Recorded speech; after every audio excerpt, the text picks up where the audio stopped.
Hello, No buddy. one. Oh, hi, Eric. Hey, Eric. Yeah. First question: what do you have for dinner? You got drinks. Oh, I need to get a drink. Well, I'm drinking soda water only. I will get something to drink. Wow, we wait for people to come in. Hey, guys, welcome to the live show. As you can see, Bobby has went to get some drinks. So if you are get some drinks, join us. Hang out for the next 2 hours, just chit chatting about cars and doing some Q&A. All right. So Lester's here, Eric's here. Just say hi on the chat so we can see you. Okay. And here's a big tip for you guys watching from different platforms like YouTube. Join us at facebook.com/Horizon.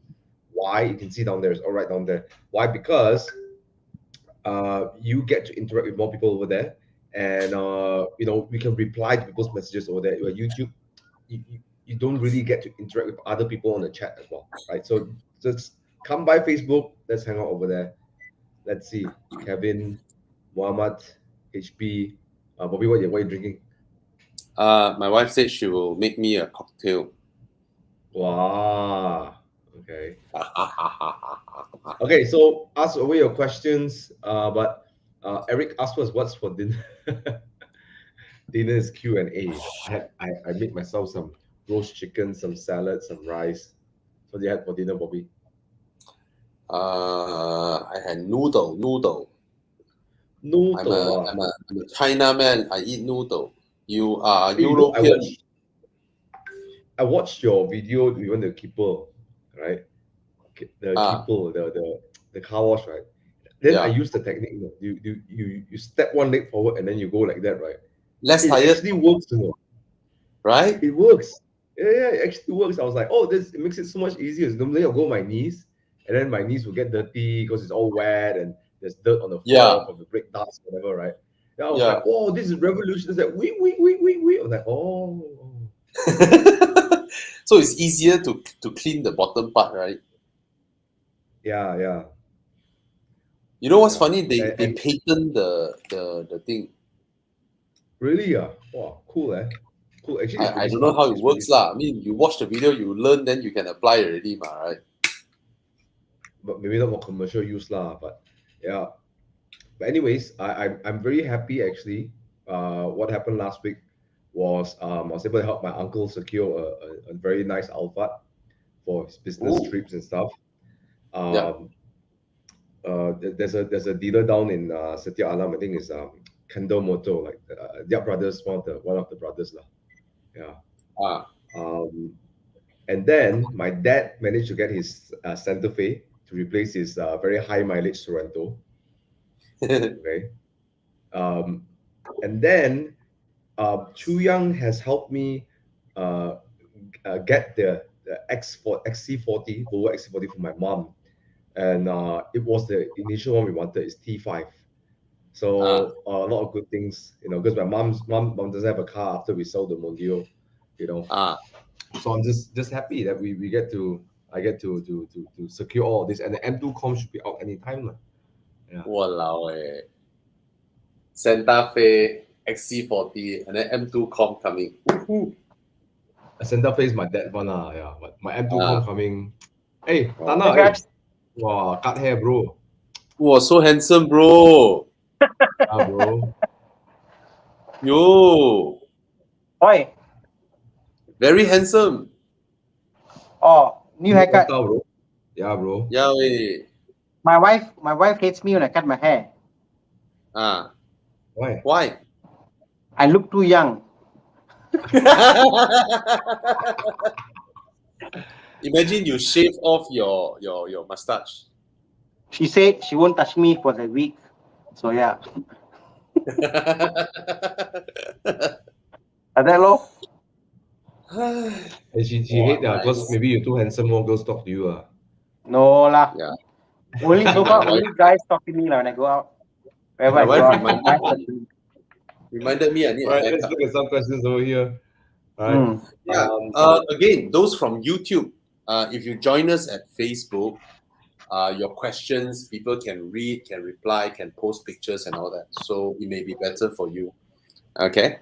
Yeah, join us at facebook.com/Horizon. And if you know a friend who's looking to buy cars or they have nothing much to do this evening and they are car lovers, ask them to join us this chat today. And we're probably the only car media company that hosts such impromptu live Q&A questions for your Yeah. cars. Yep. Yeah, if you do Someone, it for you don't someone came to me when we had the session in Gamuda, Gobin, and they said, guys, your Monday shows are actually podcast quality. He said because it's very real, own experiences. You share. You're not sponsored by anybody. So yeah. So I really appreciate those feedbacks, lah. So thank you, everybody. Thanks, You guys. should ask them. I'm having fun too, lah. Yeah. Oh yeah, man. then you should ask him. So will you pay to watch? No, what he said was this is actually Alex Lee, like, no. He said sometimes I watch and I want to listen and do my other stuff. So like person listen to us and do other things and not really look at our face, lah. So yeah. Yeah, interesting. Podcast. Okay, Tom, what was the question? Let's start the podcast. YNP, a new base Cayenne CKD, obviously 600,000 below.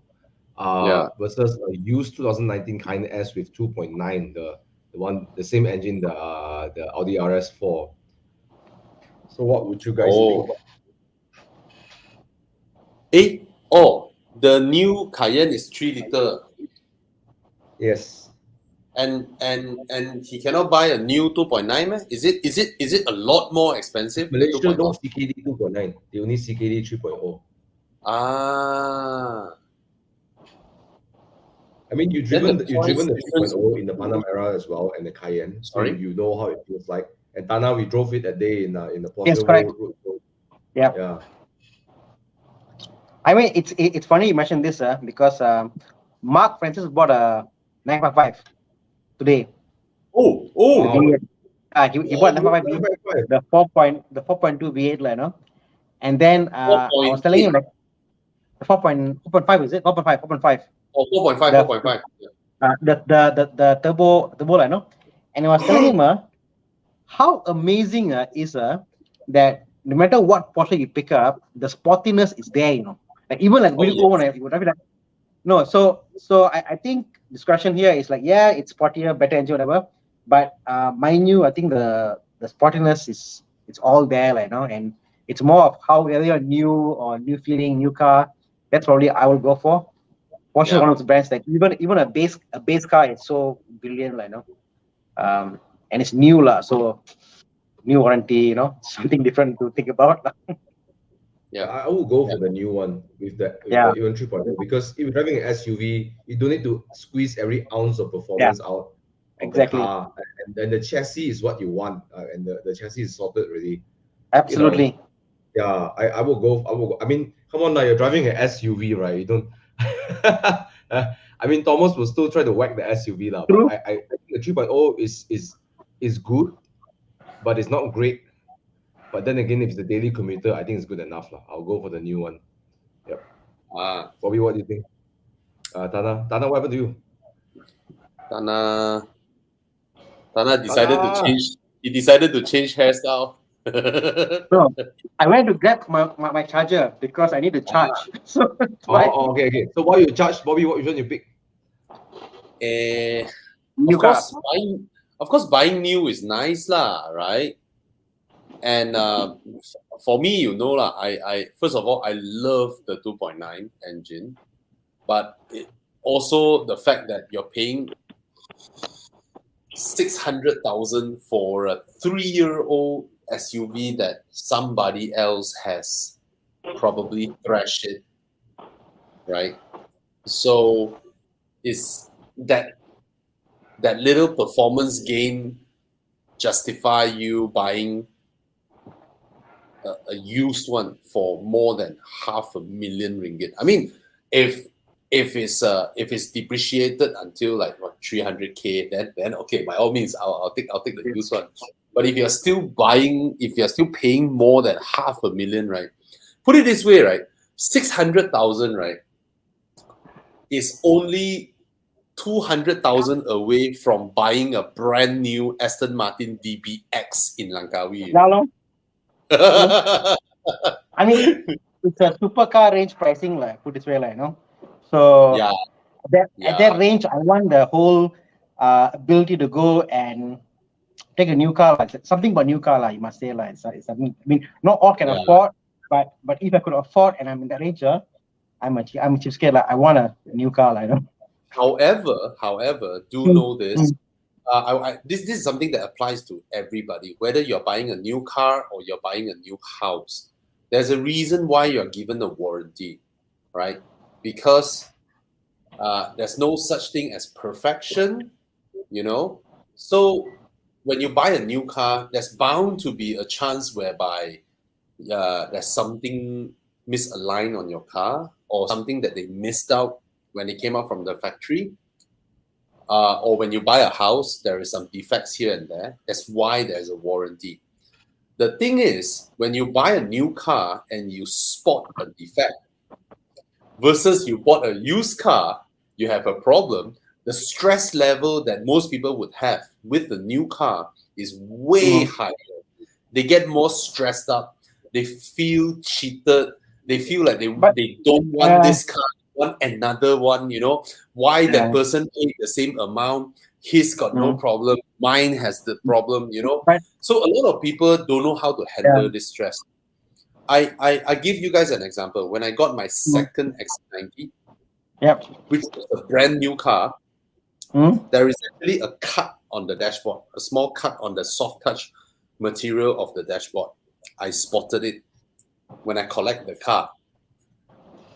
Yes, it's supposed to be perfect. Yes, I have the right to claim a new dashboard, but I don't want to let that overcome the sensation of joy collecting a new car. I just told myself, I'm gonna cut that few months down the road myself. And if you think like that, right, then you don't have that stress anymore. So I hope everybody who buys a new car from car makers or collect a new house from developers, right, you have to have this mindset whereby if I spot a problem, I'll fix it. I have a warranty. What's the worry, right? It's funny you mentioned this, Bobby, because today I took a key for a property I collected today. Today I was there and I collected, and then the induction cooker got a scratch. I'm like, I said, can I claim? I said, I can claim lah. I was thinking, bloody hell, it's like, the cooker will scratch my overuse, right? Like I was thinking, yeah, when I use it, I also will scratch it, right? You know exactly. Wait, it's a fully furnished unit. It's a fully furnished unit. Semi-finished, like I got all the kitchen stuff for that, So yeah, so I was like, yeah, how petty people can become, and you think about it, like, no lah, she focus on the bigger things, like, But mind you, this is a Porsche talking about. Porsche will come with certain level of quality, and to me the best thing of buying a new car isn't so much that it's new. No, it's not. To me, it's more like someone you know from day one. Get to know them. I got to know the quirks of the car, the features, what happened, the sound, the engine from you, So that growing old together experience is priceless, When you buy a used car, you're always like, hey, wait, and then you go to the club, hey, your car got the sound or not? Hey, your car, when you press this, got this or not? So you always with this thing about your car. I know all these car guys, they're like, hey, your car, when I drive, got the kick, sound or not? You began this whole journey, you say, and that's where buying a new car, you from young, like, I know my car, That's beautiful. New car. Yeah. Can't wait. Hope we help you, INP. Okay, let's speed up a little bit. Okay. Let's go. This one, I'm just gonna skip. Even if we say we heard is coming, it may not be coming, right? So we don't answer this kind of question. Sorry. But I'll give you a straight example. If you're a car maker that you have ties with a foreign car maker, and now you have this model doing well, now you have this model doing well, are you just gonna sit there and not do anything? Of course, you look at possibilities of having another model in, right? I'm sure all these discussions are there. All right. Okay. Thomas.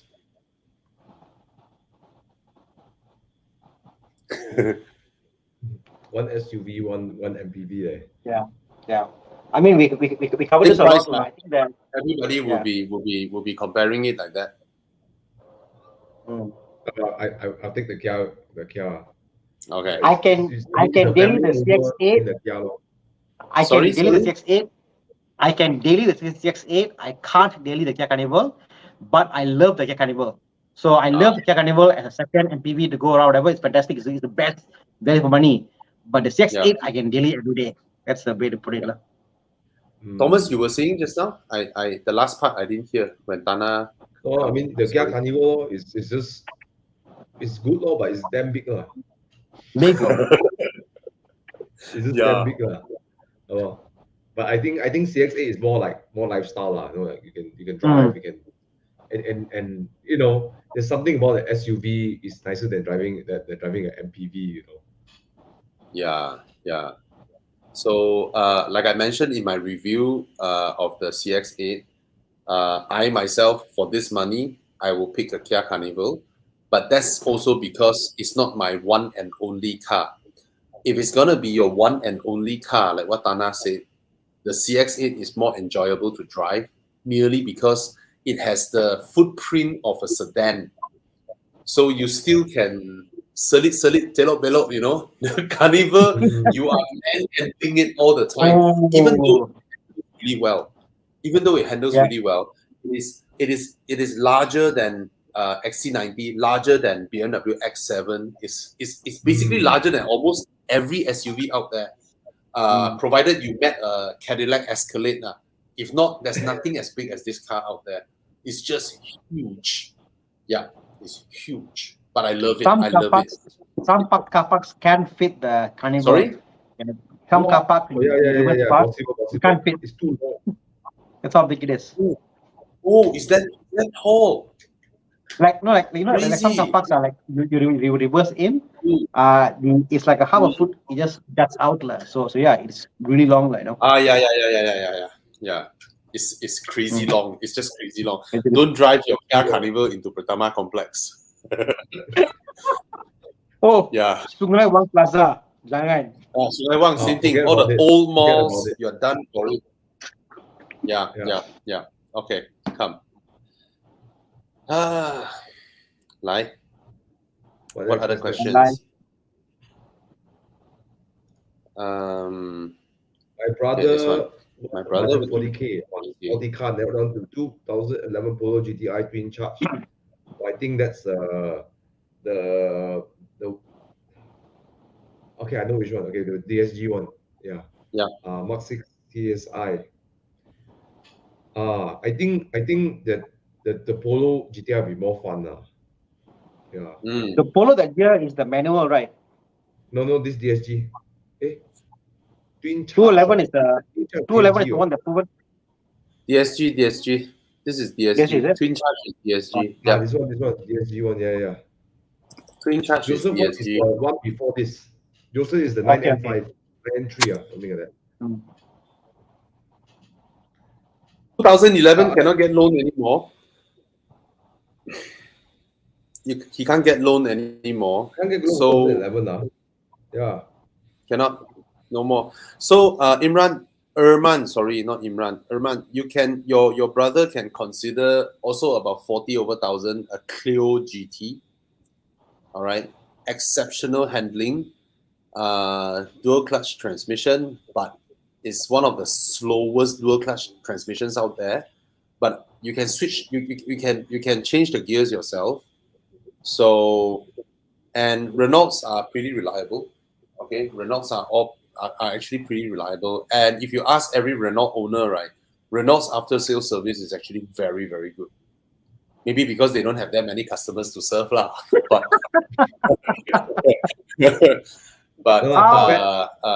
Compared to Peugeot, Renault is so much more reliable. Yeah.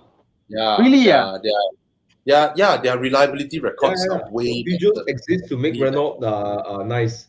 I'm just kidding. Hey, I'm just kidding, Peugeot guys. Nice. If you go to France, right? Yeah.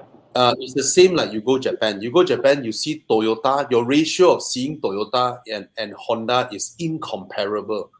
You barely can. I mean, it's not like here 50-50. No such thing. It's like overwhelmingly Toyota one. Same thing. You go to France, right? Overwhelmingly Renault is Renault. Yeah. Oh. Yeah, Renault and Citroën. You're right, Bobby. You're right. I saw more Renault and all the weird models I have seen from Malaysia. I saw Renault so then. But one thing in France is every car in France has a ding in the corner.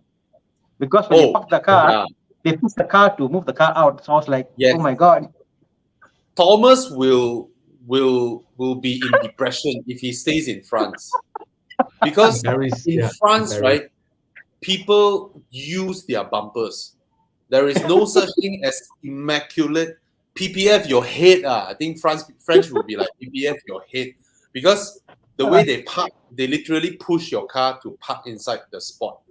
No such thing as what I think Singaporeans will freak out also, because Singaporeans have this belief that your car touched my car, I'm entitled something from you.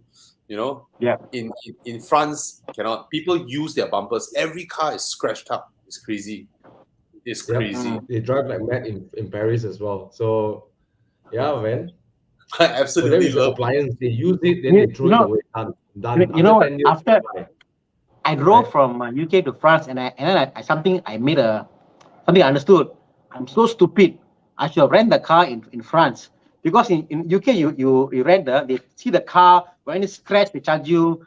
Every little thing you get charged for, in UK. But in France, the car already like that. So anybody going to UK, Europe, please rent in Europe, lah. France. Oh, that's a good French car. Yeah. That's a good advice. This year, good. I think the Clio GT is a really good buy. I think more fun than any of these two cars. Yeah, I agree. Better interior. Yeah. Okay. Better interior, isn't it? Sorry? That's a what? Sorry, better interior. Better interior? Oh, yeah. Interior, I think okay lah. Interior Renault cannot beat Volkswagen lah. Sorry lah. Really? Volkswagen is nice. Renault is very plastic. Very plastic. It's economy car lah. Economy. It's the EconoBox. Yeah. But it's very quirky, I guess. Like, very different, very unique. Your feel, you look to it, and I think that's what the uniqueness about it is. Like, it's unique. Yeah. All right, let's take a look at the next question. Why the 428 GC is much more expensive than the 328i GT?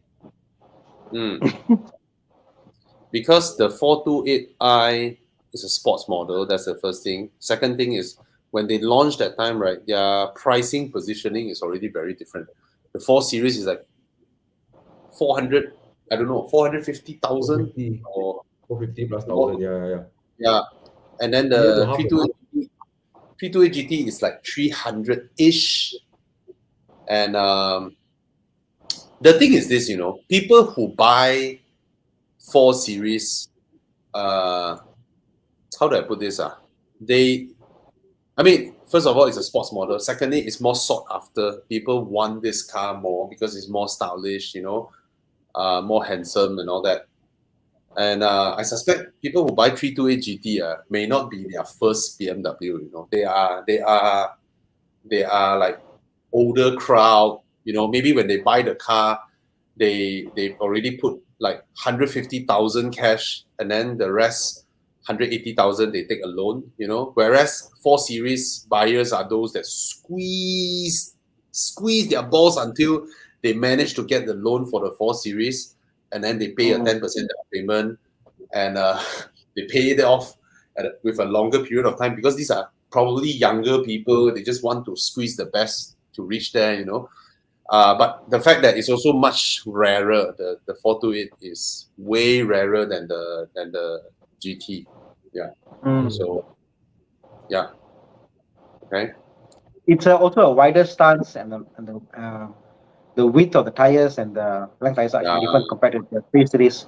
So sports model always has a better resale value than a practical model. Put it that way. Because GT is not a sports model. It is a is increase the practicality. Yeah. Yeah, you can think of the tools, the difference between the two, right? It's like one is a Sirocco, another is a Golf Plus. Okay. It's like Golf Golf cross Plus, golf. No. the taller Golf, like the Cross B polo, class one. golf. Yeah. Yeah. That one resale value like crap. Yeah. I'm not sure if I follow the analogy, but Oh, but yeah. so The ugly. more What the practical heck, Golf, man? you know. Yeah, So it's the more ugly. practical. But Well, the GT is nice lah, Bobby. The I GT is know, nice but lah. what I say is that in terms of Yeah, I know. positioning in the series lineup, right? Yeah. Yeah. Its job is like a Golf Plus, you know. Yeah, I'm a 3 Series, but I'm larger, taller, bigger. Yeah. Sports band and PV. Okay, quick Okay. one, Hassan. Just I think we can just straight away fire this. Which one would you pick? Or advice for Yuzuru? I will Of course, go. G30 I will go for lah. the.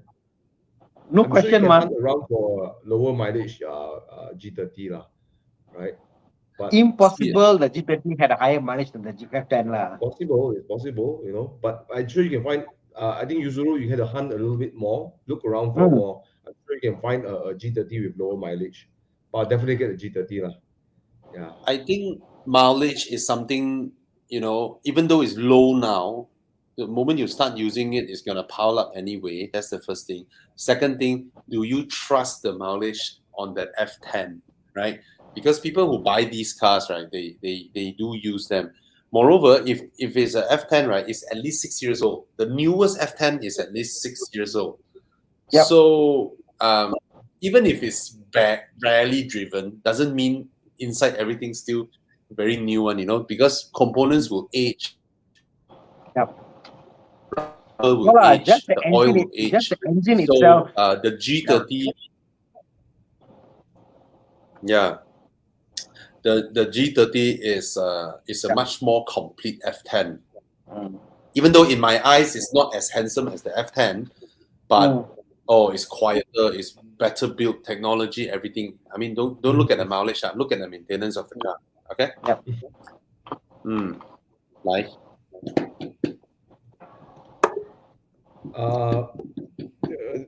Change to a C43 next year.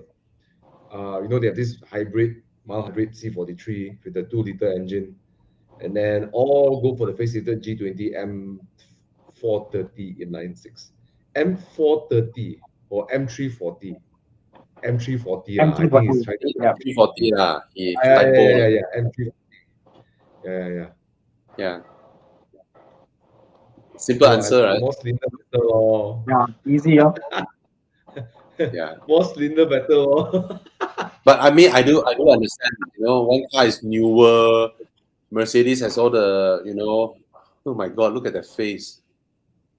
Anyway. Well, I think M340i. I like the driving. I don't know how the C43 drives. Yeah. But if it's anything like the predecessor, it looks a bit like a Giulia Quadrifoglio behind. Yeah, a bit.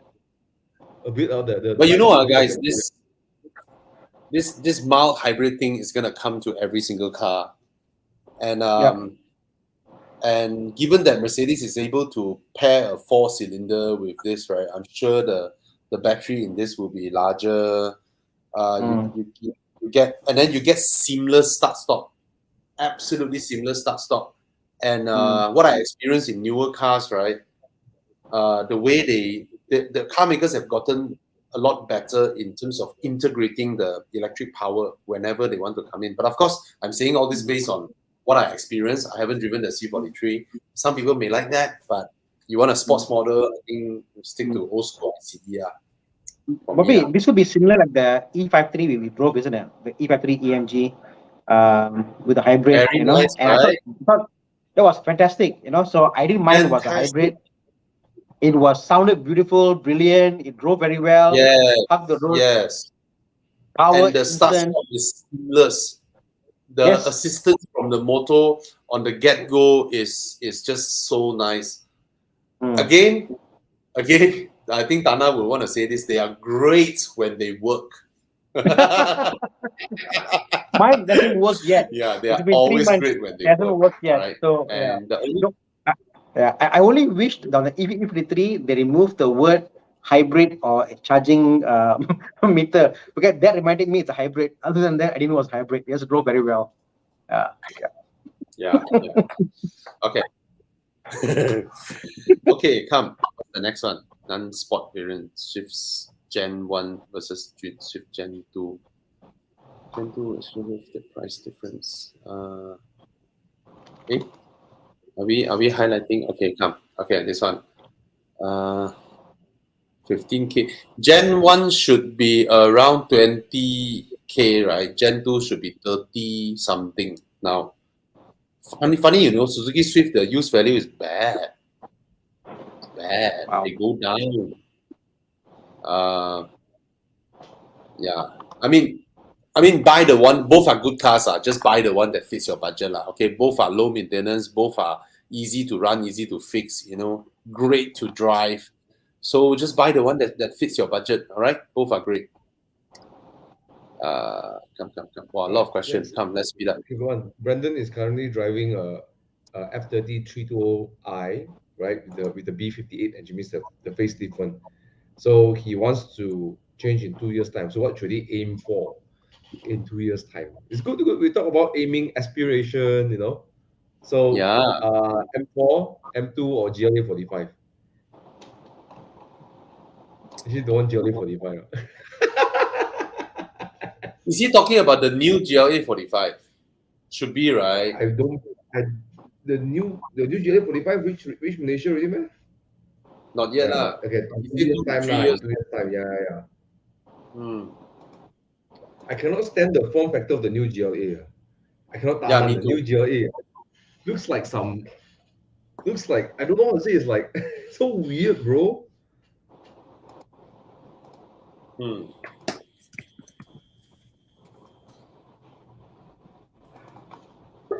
Cannot tahan. Why got another Thana here? I don't know. Like to me, it's not really enough of aspiration for the 45. M2, M4. I think there's something for you to aim for. Hmm. Like you are from an F30 sedan guy. I see you in a M4 lah. Bigger. M4 convertible, Oh yeah, exactly. Yo. right? Something different. Yeah. If you buy your M4, right? Yes, your psychologically you upgraded to an M4, but you look back at your dashboard, right? It's exactly the same dashboard. And 3 months down the road, 3 months down the road, when you are in a traffic jam, right? Suddenly you drive slowly, like you got used to the power already. You're driving slowly. Suddenly you'll be Yeah. thinking that am I in the same car? Hmm. But if you buy a convertible, you get to do something different. All right. Yes. Mm. I like that. I think the worst thing about modern cars is they get so good at what they do, they become so quiet and refined, you lose Mm. sense of speed. So a convertible makes it equal playing field lah. So yeah, Yeah. convertible, bro. Oh, the M4 convertible. Oh, I like this one. I love it. Oh, I love it. Very nice. Nice. Oh, nice. Nice. This is a great choice. Yep. I mean, come on, like for 300K, right? Yeah. This is a good option to choose away from the Boxster, actually, the usual Boxster choice. Yes. I will go for this. Like I said, I don't see myself in a Boxster because I'm so big size. I can't see myself in a tiny car. Lah. Yeah. Yeah. Anyway. So, We can see you in a 911 convertible, Bobby. Oh my god, that would be so cool. Oh well. The day we visit all the big house, the whole mind is like, what if it's an A6 and not an RS6, what if, then what if I didn't buy 2 condos, what if? What if, as in, you can buy something else? Is it buy another house, or is that what if? Yeah lah. It's like, I mean, which wife doesn't like a giant, It's funny. you know, It's funny huh? because we were there. My wife was there, and so Mm. Cash wasn't there. So my wife was there, and she was like, how nice if we downsize her, and no need to keep such a big house, and and we said this is nice, but yeah, it's nice when it's small enough. Lot to maintain, lot to keep upkeep, lot of things to do, whatever. So Yeah. I think that human nature is that you are never happy what you have. Like I You see want you in to a corner, try like, wow, something you've never tried. Yeah. Yeah. exactly. That's what it is. It's about something different, So nothing much. Okay. Come. Next question. Oh, I want to answer this. Mm. I want to answer this. Okay. Ron doesn't carry more energy. They No. carry the same amount of energy. All right. Yes. This is proven. They carry the same amount of energy. Ron is either an insurance. You want to prevent accidental combustion of your fuel, without the permission of your spark plug. But certain engines are high compression.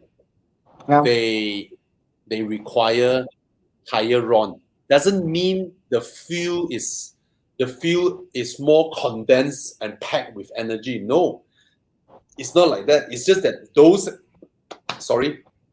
those engine compress way more, and in case during the compression the fuel combusts. So Yeah. basically in a way, higher RON is a retardant. Yeah. It helps to prevent combustion. So you only want the combustion when your spark plug fires. So if your car is rated RON 95, right, there's really no reason to go for higher RON, provided somehow you tune your car, or you are racing, or your engine is very, very dirty. Let's say this is your piston. This is the top of your piston. Your combustion chamber is very, very dirty. You have a lot of carbon. Carbon is the number one enemy of engines, not high RON or low RON or whatever. Carbon buildup means, when you burn things, you get carbon. So your piston, initially the profile is like this. But when you have carbon, it builds up on top. It takes up space. In a way, if you have a thick layer of carbon on your piston, right, your compression is higher because your piston goes up, and this thing pushes it up. So maybe if your engine is very dirty and you are experiencing knocking, having a higher RON would prevent that. All right. So RON is actually a retardant. It's to prevent the fuel from combusting. Like to give people an insight, like I was told by an engineer, the fuel that comes to us to use in Malaysia comes from a pipeline. It's a Ranjung. It's the same pipeline. It goes to a refinery. Then it goes there, the guy, like a chef, they get all the blend. They'll see, okay, how much is it? They test and see, and they'll blend the oil, put the additive to give the fuel. So as Bobby said, the fuel is the same fuel, same amount of energy, but they put the additive, the blend, which costs money in R&D, to give you your RON, and certain cars, well, I know, like Top Gear UK tested, even the cars on like a VW Golf GTI can go 95. When they tested on 97, it automatically uses more power, but it's not as much as when you tune the car for more power. Other cars, no difference, zero. It's not that it's not the fuel carry more power. Yeah. All right. It's that yes, your car. Let's say your car is 97, rated 97. You can pump RON 95 because your car will detect, and then it will change the way it fire to adjust to that. Okay. But when you allow it to fully use, to delay, you allow it to fully, because the more you delay, the higher the compression, the more power, the more push you have. Instead of your piston coming up here and then you fire, then you get less, right? It's just like you punch a person with a fully retracted hand versus you punch a person with a half retracted hand. Okay, you're gonna get more power from a fully retracted hand. So that's how it is. As for V Power Racing is actually rated RON 98. The rating of this field is RON 98. But why V Power Racing is so expensive is because it has a lot of additive in there that attacks carbon buildup. All right, its main purpose is to make sure your engine is free from carbon. So V Power Racing is able to clean your carbon buildup way better than whatever RON 100 fuel or whatever we have, because they put in all these expensive things, because carbon is actually the number one enemy of engine, not your type of fuel or whatever. Okay. But look at this. The carbon that is on top of the valve, right? So this is a port injection engine, all right? If your fuel go past the valve, it's able to clean the valve, the top of the valve. But most modern engines with a direct injection, which means the injection of your fuel is inside the combustion chamber, then it won't be able to clean any carbon on top of the valve. Of course, some car makers now they change to dual injection. Yes, they have a direct injection and port injection. Main purpose is to help clean the top part of the valve. All right. So you can just Google these things. You can study them. But the notion that pumping RON 100 means your fuel carries more energy is wrong. Okay. I also find that example say like fuel efficiency. I get twice the amount of range when I pump 97 post 95. I'm like, come on, like serious. Placebo effect. Placebo effect. Yeah. It's just like those people who buy the cut Jimat Minyak, right? I guarantee the first week, right, his car will be more fuel efficient because he keep observing his fuel tank. He tries to drive leniently because he don't want his friends to laugh at him for buying this car. So he would drive leniently, and then he would tell people that, hey, really, betul, really Jimat, because you are behaving differently. All right? It doesn't work, huh? We're not advertising here. It's the dumbest thing ever. You see, you look at this card, right? Then you know why our politician is able to convince Malaysians, right? Because Malaysians are just dumb, all right. Oh, anyway. the best, Bobby, is I got one. My friend said, "Hey, you know what? I pump on fuel to go to JB. Pays much. But JB I come here, it's much. The fuel difference is different." I say, well, the thing is like, and Thomas will know. Thomas, KL to JB and JB to KL, the fuel efficiency is different, correct? What's that? The fuel? The fuel efficiency, KL to JB and JB to KL is different. Do you agree? I don't know whether that's a scientific question or not. Because the way the roads are designed, such a way that because Penang is more uphill and stuff, that certain direction of the road will be more efficient than the other way going, So yeah, of course. You there's wind, there's a lot of things, humidity, there's just too much variables. Too much, yeah. So I mean, just now that picture with a guy standing there, right? You can Photoshop his hand holding a roti canai, and then on the fuel tank a roti canai, and then you change the text. Oh, lepas saya letak roti canai ni dekat fuel tank saya kan, lebih jimat minyak. People will still trust us, I tell you. Anyway. Okay. Next one. This question about PS4 baby, tires. I don't know about you guys I only got like 15,000 permit Honestly, I 15,000 kilometers. My car tires are like enough is enough. I just change because 14. How yours? 14 14. 15 for me. Really? Yeah. Again, I don't know how to answer. I don't know how to answer this kind of question. For me on my Audi, because of high torque and stuff, I got I got like 15, and then I said like I can like change lah, but there was still thread left, but I changed it anyway lah. So I think it's very dependent on the car's weight, how heavy the car, power, very How you dependent. drive, Exactly. Yeah, how you drive it, how do you how you bully drive the it, tire? exactly, hooligan, whether you took it every weekend or not, you know. But Yeah. Surprisingly, Thana, yeah, yeah, I recently went to do my tire rotation, my tire, I do my alignment, everything lah. And I found out that my PS4S on my Spider has around 60 to 65% left. You know, even though I trash it, I whack so hard. I yeah. told Jeff, you know, hey bro, change new tire lah. Hey, he said, bro, don't need to change. Then I go and see myself, hey, okay. Oh. What's your mileage like? I drive 23,000, 25,000 kilometers already. Yeah. Serious? Wow. Yeah. You see? Yeah. Yeah. But I So think it's quite. Tom But Y for very but opposite I option, must say, 4S is a whole lot better than when 4. You know, the PS4 and the PS4S. I find the PS4S to be great. PS4 doesn't last as long. That's also true. I got friends who have on the same car we tested. The PS4S very good. But Tom Y, I just want to highlight something important. I think that people always look away when look at tires, is that Michelin's they perform very similar from the beginning to the end of its life. Means the whole track, very similar, not much difference in Yes. its behavior, which is what I really appreciate about Michelin's.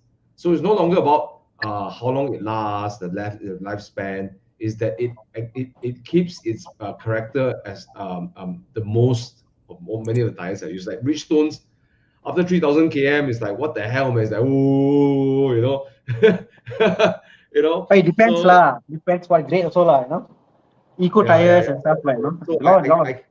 I love Michelin's. All my cars I put Michelin's. I except my Mini because my Mini is so the tires only can fit Yokohama's only. Yeah, I love Michelin's. Yeah. Yeah. I got love hate lah. To me, Okay, to me, let's see over it's, here. it's too much variable lah. Tires. Yeah, too much. Yeah, Yeah. that's already, Yeah. Banker, the badge also plays a role because it makes customers have option of getting my uncle's C200 W205. Bro. Oi, don't like that. No, I'm serious. Why?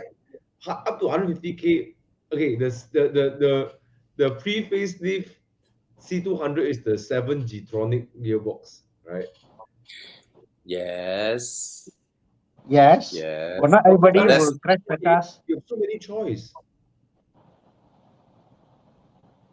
I think he wants the badge lah, right?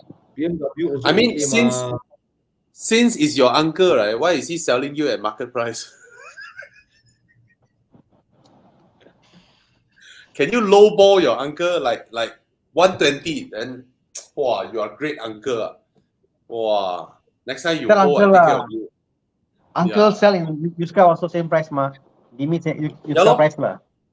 Yeah lor. Fair enough. I think it's perfectly okay lah. I mean, if you like a Mercedes, you like how it looks, you know, it's just for you to, your uncle, oh no lah, okay, 2013. Okay, any other suggestions? Thomas, Uh, ask you a question. Do you recommend going for the Merc? Thomas, ask you a question. So, Uh-huh. Jonathan Paul talks about the role, the badge, what it plays. Now, assuming you have two guys coming to see you for a meeting. One guy comes in a BM, one guy comes in a Mercedes. Which one do you think is more dependable in your mind for a brand? Like, oh, this guy, a banker. Sorry, I don't look at the car at all. If I want to do Really, business, I look at the character lah, bro. Sorry assume you're the best. I know you're not. You're a nice guy. Assume you are the typical public. Okay, I gave Mark Jonathan my suggestion. Chiang can click the link and show everybody. Whoo. Okay, I mean, to be a banker, you have to be trustworthy, right? Trustworthy means you are a reliable person, right? You will turn up at the meeting. Yeah, and then your customer, if you ferry your customer, will be in absolute comfort. Oh, yo. Hey, this is larger than E-Class. Yes. Right? And it's more luxurious than a C-Class. It's quieter, better built, comfort, and Yep. most of all, reliable. And it just Okay, Thana, you asked me, right? Yep. yeah. Which one? If this guy shows up in Lexus, steady, Yes. right? You want to Start, say start, batch, right? Okay, yes. Lexus driver, steady, his That is priorities are correct. right, Yeah. you Yeah, know. exactly. Absolutely. And stop saying there is something to the bachelor. People see the badge liability. There's something about it. BMW has a more of a racer, like young spirited driver feel to it. Bro, But yeah, I I've been understand, served by, Jonathan, why you're going for the role of the bachelor. I understand your option, but yeah, Lexus man, so nice.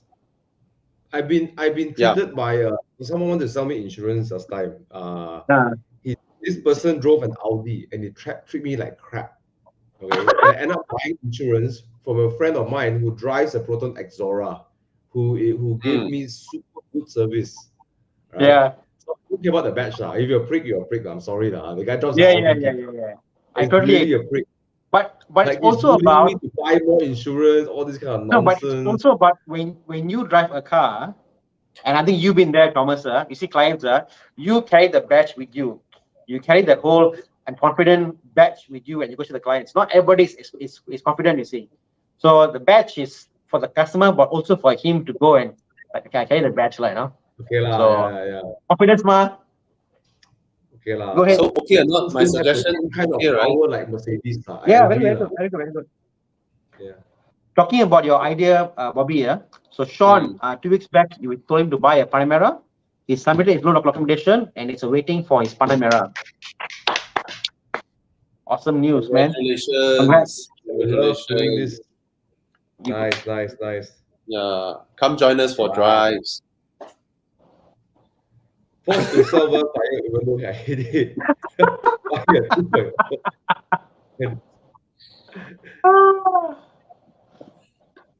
Why you want to buy a 3.5? With pilot seats. But 3.5 has enough power lah. Yeah. 300 horses. Yeah, you get wheel spin all the time. 3.5 and a front wheel drive. Freaking wheel spin all the time. But Gary, your car won't depreciate much lah. It's I mean 120, you drive 5 years, you sell what 80 or 90, like yeah, go for it, bro. Yeah, Okay lah, it's, 120k bro. yeah. To me, they look the same as the 2022 one. They look, to me, they look the same lah. They are the same thing lah. Yeah. All these are refrigerators. It will look like the price will look like this law after 4-5 years will look like this law. The price. Yeah. Wait, 70k only Bobby. No, it's a trap. I refuse to go into Alphard Velfire. The moment I go into Alphard Velfire, right, my family will not allow any change. There's just no replacement. Impossible to. You can't get out of the Velfire trap. The Velfire. It's so I don't know lah. I feel so unsafe in the car, bro. I mean, sometimes I order Grab, right? And then I get into a Velfire. I'm like, I don't like the feeling. Although it's very spacious, creeping in the traffic, okay lah. But it's not going the highway, right? It's like then they see the bugger go on the highway. Ooh, 120, 130. I'm like, hey, bro, chill. Bobby, you know how Thomas Flex? Thomas Flex is I get into a Grab. Alpha come pick me up. I mean, I also take Grab Premium these days because I just cannot. I cannot. I mean, if it's far enough lah, like traffic jam time, 4:30, 5 o'clock. You ask me to go PJ and all that, right? From my area, I would take Grab Premium lah. I mean, I cannot. My favorite Grab Premium car is a Camry. I love sitting behind the Camry. This Grab Premium, right? Bugger give me 3 series. I say, hey, wait, 3 series, wait. Cancel. A Camry, I don't care which Camry. All Camrys are happy with Camry. I love Camrys. Yeah. I hate it when I go into a bazaar. It's so uncomfortable. I rather be in a Saga, you know. Saga is more Yeah, comfortable than Beza, even though Beza has more that's a room. good car for Crab though. It- Anyways, it- welcome Con, our brother Con. Hi, hi, hi, hi. Oh, brother Con. Con. Yo, yo, yo. So Oh, how I many think M5 have you seen, Bob, Con, in the last week? I have not had time to see any M5s, but I will be Man. making time for it soon. Okay, I've got please something call to us. follow. Yeah. What? Please invite us. We will Of course, come. of course, of course. We will be there to test drive with you. And if Jom. you don't dare to go sideways, Thomas will take you sideways a little bit. Ah. No, I won't take the car sideways until it's in my name, lah. Okay. That should be the way. Okay. Okay. Yeah. Audi A4 Quattro B9. I'll go Mark- B9. I'll go B9. B9 reliability is very good.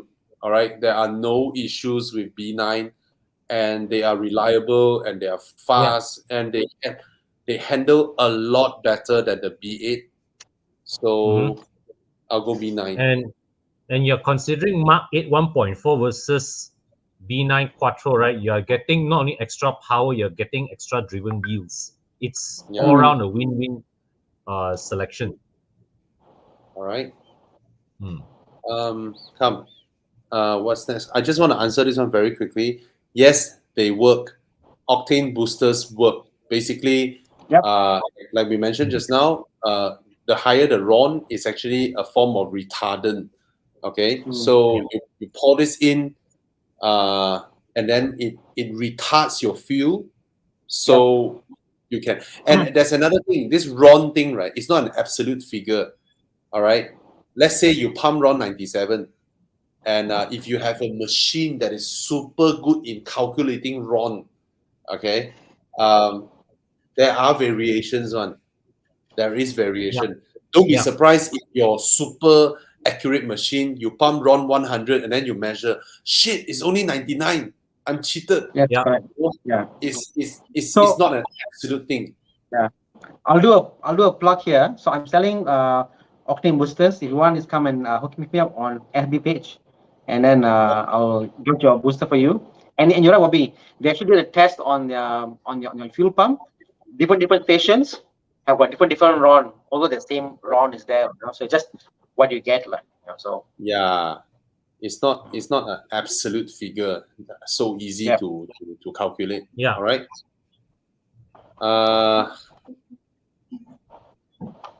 What's that? All right. Oh, But okay. yeah, I mean, excellent. there you go. That's the one X1R, right? There you go. Yeah. Wait, this guy asking a question over here. Okay, currently, for his getting his first car, congratulations. Wow. Looking at a DS5 of V40. Wow, Last I resort love this Clio guy's RS sense of adventure, man. Yeah. Okay, guys, because four of us, right, we try to not talk when another person is talking. It mumbles up the thing. So, even I cannot hear clearly. So if someone listen back to our podcast, they may not be able to hear clearly. Okay. What Thomas, you were saying? Oh no, just saying, this guy is he's Okay. buying his new car. Congratulations. Yeah. All right. Did I cut off something? Did I cut off Because something? that time No. you were talking and then Con was also talking. So Yeah. let's take turn. Oh, okay. All right. Yeah. So open to any suggestions. Who's gonna give suggestion quickly? One each. I don't know. Come. Con. F30 like is the safest choice of these four, lah. I would say that. So, Yeah.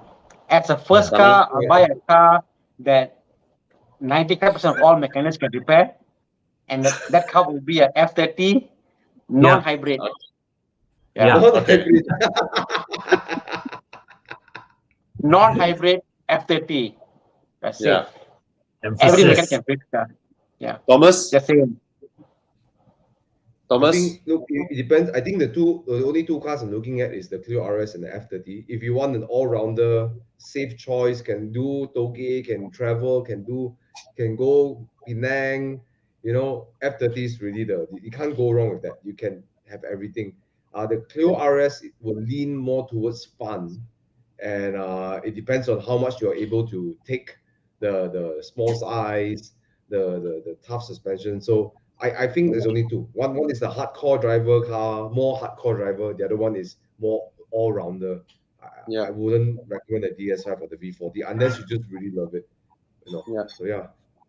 So me too. I can almost guarantee in the long run the F30 will be the cheapest or cheapest and easiest to take care. All right, parts are aplenty. They're not expensive, and I'm very sure the DS5 and V40 very difficult to find stuffs or order stuffs. Clio actually as well. So yeah, just go with the F30 lah. Easier to run. Okay. So the premium brand is the cheaper one to maintain. Wow, 65 can get 320i. Why not? All right. Okay, so let's move on. So I think we all give ours already. Over here, I saw Mustang, so I want to click this. Mustang 86 or Supra, which is more comfortable, not looking for crazy speed and handling, but yet turns head at the same time. Ayo, it's Mustang lah, right? Yeah, actually Mustang quite comfortable. 86 also comfortable in a way. Supra is definitely not comfortable. Yep. Okay. Supra is not comfortable at all.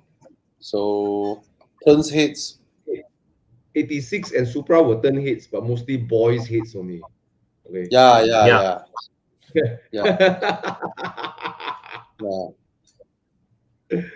My wife hates the Mustang. Really? Yeah. Yeah, she hates it. Why? Lala, something. Oh. The MLM connotations. Oh yes. Same with the GTR. She sees GTR. She grouped A45, the first gen. Yeah. 86 and no, not 86. Mustang and Nissan GTR. She grouped them together. It's like all the it's funny, Bobby, yeah, because my wife isn't a car person, you know. Cass obviously is really a car person, you know. And for her, the Mustangs are very nice and sporty looking because there's no thing about MLM. But when I want to get a BM many years ago, she said, "No, you're not going to get BMW." I said, "Why?" BMW is like gangster. So many years ago, I could not get a BMW because why? It's a gangster car, you know. So there you go. How is it gangster? How is it? No, it's like a BMW owner is like, I'm all there. I'm a driver's man. I come there. I teach you. I cut. You know, no single light. No, so that so to a non-car person, they see a BM like, oh, this guy sure cut me. They see a Mini, oh, pass by, go ahead, no issue. They see a Mercedes, wow, very sopan driver. You know, so that thing is there, like for people. One of those things. Okay. So you want to turn heads? Definitely the Supra. All right, definitely the Supra. And ride comfort actually can be changed one lah, right? Ride comfort suspension you can change to adjustable, you know, tune it and all that. So yeah, I mean, if it's within your budget, the Supra has the most prestige, I would say. Mustang looks good. Mustang actually. No, I always, every time I see a Mustang, I'm like, wow, the car is beautiful. But cannot already, you know. Cannot. Yeah. If I wasn't a car guy, I would love Mustang. Yeah. Yeah. I agree. What's your pick, Thomas? What's your pick?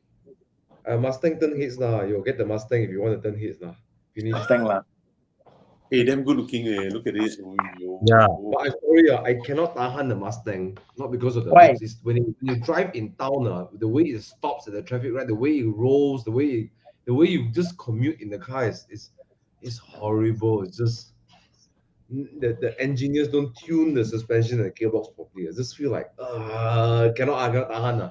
It's not a sports car lah, Thomas. No, it's not. No, I'm not talking about sports car. I'm talking about rolling in the city, stopping at the traffic light, turning, stopping. You know, the way it stops is like. Thank you. You know, nothing to do with sportiness. Forget the sportiness. It's just the way it moves in town. The Camry is like, wow, suddenly like, wow, so sophisticated. But if you want to turn heads, right? Mustang is the one that does the job. Yeah. Turn non-petrol heads lah. Today I see a Non-petrol. Supra, Bobby. I like, oh, Supra. I see a Mustang. Although it's corny, I like, oh, so Mustang. Even me lah. Okay. One of those Tell you things. what, I'll tell you what turns the most heads of all my cars I own, right? Okay. The Mini Classic turns heads like crazy. And Yeah. all people will talk to you, uncle lah. I went to the hotel, I parked at the valet there, they put my car over at the valet. They put right in front there, And then people come take pictures, chicks come talk to you, uncle talk to you, all the valet guys, the everyone will talk to you, okay? The Mini is the one that turns the most hits. Ridiculous amount of hits. Okay. Okay. My Spider, no So one come talk to me. Only people like Bobby and Thana come talk to me anyway about the Spider. because they thought it's a Boxster. Oh. Okay. Okay. Quick one. This one. Now, first of all, most of the time we would answer XC90 T8. And to me, the XC90 T8 drives better than this generation X5. But given that your choice are both 7-year cars, I would recommend you to take the non-hybrid 35i because no matter how, your battery warranty only left 1 year. The XC90 is a superior car. It's more beautiful inside out, handling everything. But my worry is that the battery is already 7 years. And so if you go for the 35i, the N55 engine, it'll be easier to maintain and just keep the car running, another 8 or 7. I mean, given that you're buying a car of this age at this price, I'm guessing you might take a 7 or 9-year loan. So you don't want any surprises. Okay? Go for the X5. Okay. I concur with Bobby on this. Yeah. I think The Thana would XC90. really have a lot of opinions about hybrid battery and inverters also. I mean, don't poke Thana. He got new haircut anyway. But you see, I'm resilient. I can take it. I'm taking like a man, Yes. But the thing is this lah. Bobby is right. Hybrids are complicating, are difficult. If you think about the Asus hybrid, the warranty expired after 4 years. Within 2 years, there was a period of disaster. Then there were not mechanics in the market to repair aftermarket. The BMW right now is still just at the tip of the warranty end period. The guys doing the hybrid systems are not in Malaysia yet. They're not here yet. The market isn't here yet. Same thing with the Volvos. In, let's say, 3 or 4 years, can I get the hybrid? I'll say, yeah, get a hybrid Volvo. Because then you can get people to fix it. Right now in Malaysia, there's no one out there fully qualified or not anyone who can do the hybrid systems after the warranty ends. So I wouldn't buy older hybrids like Volvos. Absolutely right, Robbie. Yeah. Don't. Jangan. Okay. Let's untick this one. We solve this. Very quick one. Kia Rio is a very good car. Just buy. Just buy lah. No matter how, people talk about fuel efficiency and all that. It's a great car. All right. Not much power, but great car. Okay. Well built. Okay.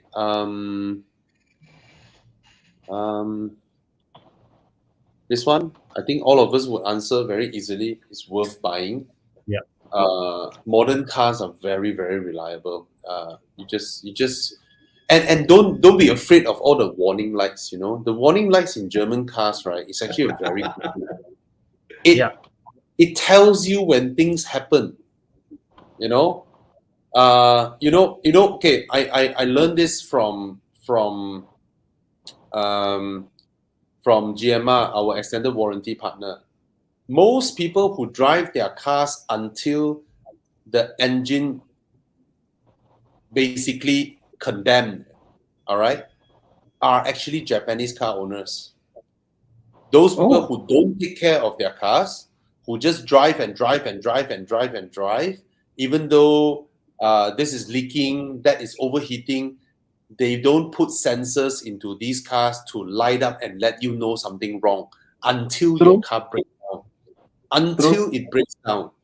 So when it breaks down, when they go and look at the car, oh dear, the gasket is burnt, the engine overheated, something serious has happened.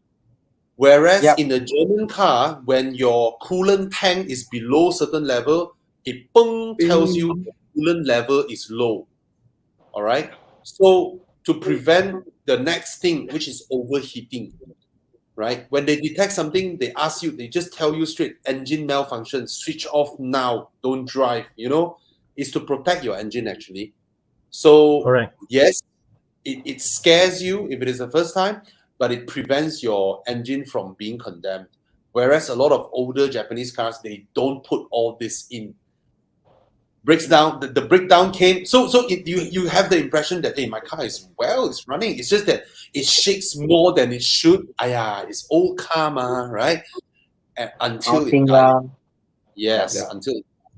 So just take note of all these things and then take care of it. They run really well down the road. And for somebody who's repairing myself on older BMs, I find them they're very well built, put together. I mean, the more I learn about BMs, the way it's put together, I'm just shocked at what they have put together back 20 odd years ago, how they built it. I'm just amazed at technology and they do it for me. I'm just superly amazed at sensors and all that. I'm like, wow, really? Yeah. It's crazy good, And when people complain about things like, rattling plastics and all that, just remember, right, all these things like melting door handle, your creaking dashboard, these are not things that put you on flatbeds. Okay. And the question on keeping a BM more than 10 years, I wish I can get a loan for an E92 235i. So when you can't get a loan, So it's the same thing. When your car is new, you're like, I want to buy now. A car old, like I wish I get a loan. So if you want to buy it now before you can't get a loan. Just like the M5, right? Anyways, you must buy now. To YJLT, okay. The engine, watch out for the timing belt as well. Timing belt, right? Yeah. And also, I think this one is the core plugs also, I believe. Yeah. So pretty much that's it. I think those are the things you have to watch out. Learn a bit about the engine, but it's pretty much okay lah. Very easy to take care. All right. Yeah. Okay. Yes, this one I want to answer very quickly. Yes. I remember the first time when I talk to mechanics specifically on this topic, right? The first time I had this revelation was my mechanic telling me, hey, your Audi S4, your supercharger, do make sure you pump V-Power Racing maybe once a month. He tells me that to clean up the car. So it's like, hey, yeah. And then there was this time I was doing carbon cleaning, and the guys just straight up look at me and said, you always pump V-Power Racing. Why? Your engine is very clean. So that's the comment that I got. Okay. So there are many ways to clean up carbon. You don't have to pump V-Power Racing to clean carbon. You can use carbon cleaning stuff that pours into your fuel tank to clean as well. All right. So there are many ways. There are hydrogen ways of cleaning carbon. There's another way which is called walnut blasting. All right. There are many ways to clean carbon actually. So V-Power Racing is just one of the ways to do it, or V-Power for that matter. Okay. I think the V-Power Racing is something you use on a consistent basis. Then all those are treatments. You put it as that treatment. So it's like your daily wash like that. You wash once a week. But it's also very expensive now. Racing too. I pump V-Power Racing in my Mini, and then I wrap the crap out of the car. Right? Italian it's how old school people clean their engines. That's how they do it.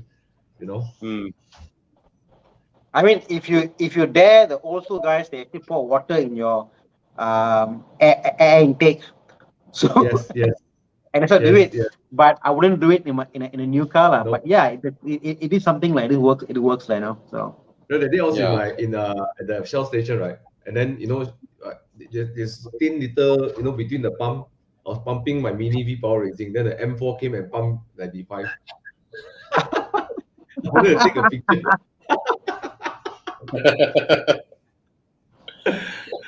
Hey, don't lie. When we all go and when we all do enduro in Thailand, we all pump around 95 also. Yeah, man.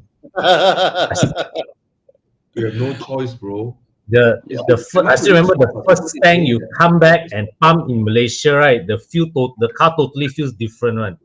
Yeah. unless you drive a hybrid, in that case, you only pump when you come back to Malaysia. You know, so Yeah, Thailand's fuel quality is lower than ours, even though Yeah. it says around 95 as well. And they pay more, huh? Yeah. Okay. What else? Come. What other questions? Who Yeah, you am I are? really? This is It's a a very big- big question, bro. very Yeah. big, lah. Very big question. Coupe. Yeah. Yeah, I can't answer. Sorry. Yeah lah. Yeah. Okay. Slim down your choices, then Mark Francis helps already them. buy already. Then he someone ask some more. Hey, idiot. You're just looking for Sure. validation, lah. This one. Don't answer. Don't it. Just put He it just came aside. back from tinting, so yeah. Mark Francis, I just want to say I wish you well, and I hope to hear your crazy V8 turbo, joining our drives. But I know you can afford. I know you can afford when the His- car breaks his down. biggest- Which, His biggest problem with the car, Bobby, you know what? Not yes. car's too quiet Oh, very easy, bro. because it's like the stock exhaust is very quiet. So it's Yeah. like I must go get exhaust. It's too quiet. You, by all means, it is a 4.5 V8. You have plenty of exhaust to make sound out of it. Okay, there's plenty of Yeah. exhaust, and they sound incredible. Okay, The 4.5 Bro, Yeah. Josiah has this car, and then when he first got it, right, then he asked me to drive, bro. Go down the highway, it's like, madness. yeah. Okay. Love So the car. yeah, go for it.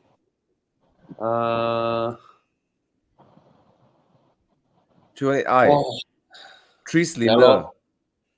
yeah, lor. It's 130 plus It's- horsepower. It is slower. It is slower on the road compared to paper. It feels like an NA car, lah, like a 2.0 NA, lah, really. Lah. Yeah. It's slower What's on the that? road. Yeah. No, he No, asked me- Thana. Oh, Is okay, it slow okay. on paper? Slower Yeah. on paper. No, Slower on the Thana road. says slower than paper. Slower than No, paper. he said on the road No. it's slower. Yeah. It It's seems slow on paper, but on the road it's No. even slower. Yeah, it is one of those BMWs where you have to yield and let Honda Civics and Proton X50s pass by you on the highway lah. All right, Yeah. but for a daily, just use law, right? Yeah. Yeah. And don't look at horsepower on paper and let it deter your determination. Look at all the Myvis out there, right? Exactly. What's their rated horsepower? What is their rated horsepower? They go everywhere terrorizing Porsche owners, Ferrari owners. All right. Yeah. Contradiction. Or So it's, E30s with Ecopia tires. yeah, it's your determination. Okay. So okay. This one, yes, you are right that if you are afraid of the maintenance, so. But it's a 2014, at least it is the last batch of the first gen Q7. So, and now Malaysia already has Euro 5 diesel. Stick to it, clean up your diesel engine, and rotate around a few Audi mechanics. Don't stick to one. and trust everything he say. Okay. My advice is what you call any diesel car to get now, as Bobby said, the Euro 5 is there. But if possible, go and do a injector clean setup. It'll cost you like I think about 1,000 ringgit to do a full injector servicing.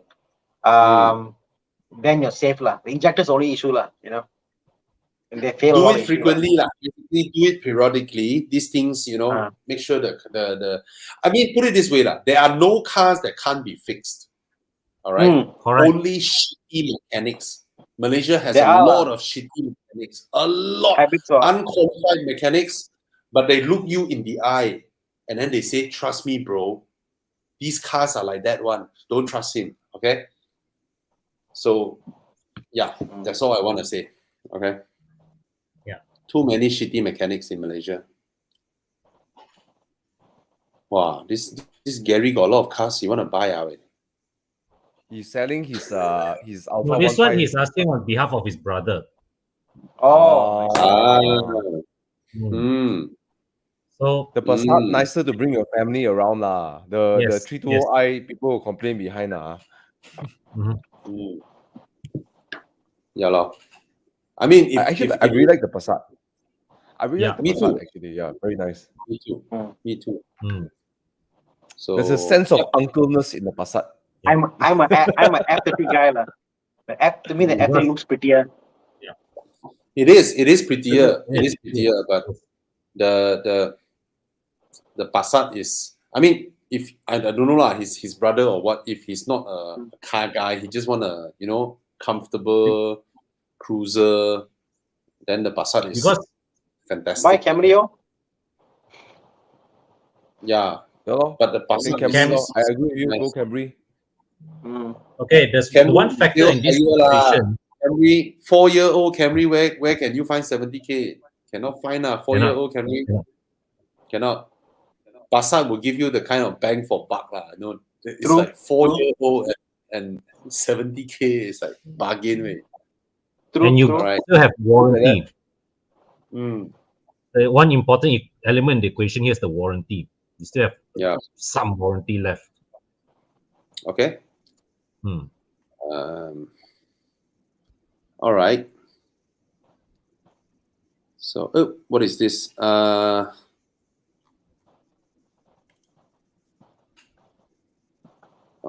mean, this question. I don't know, man. EVs. There's a novelty factor now. You look at Tesla; their resale value is fantastic, right? Freaking strong resale value of Tesla. People haven't realized the enormity of what they are facing when the battery runs its course.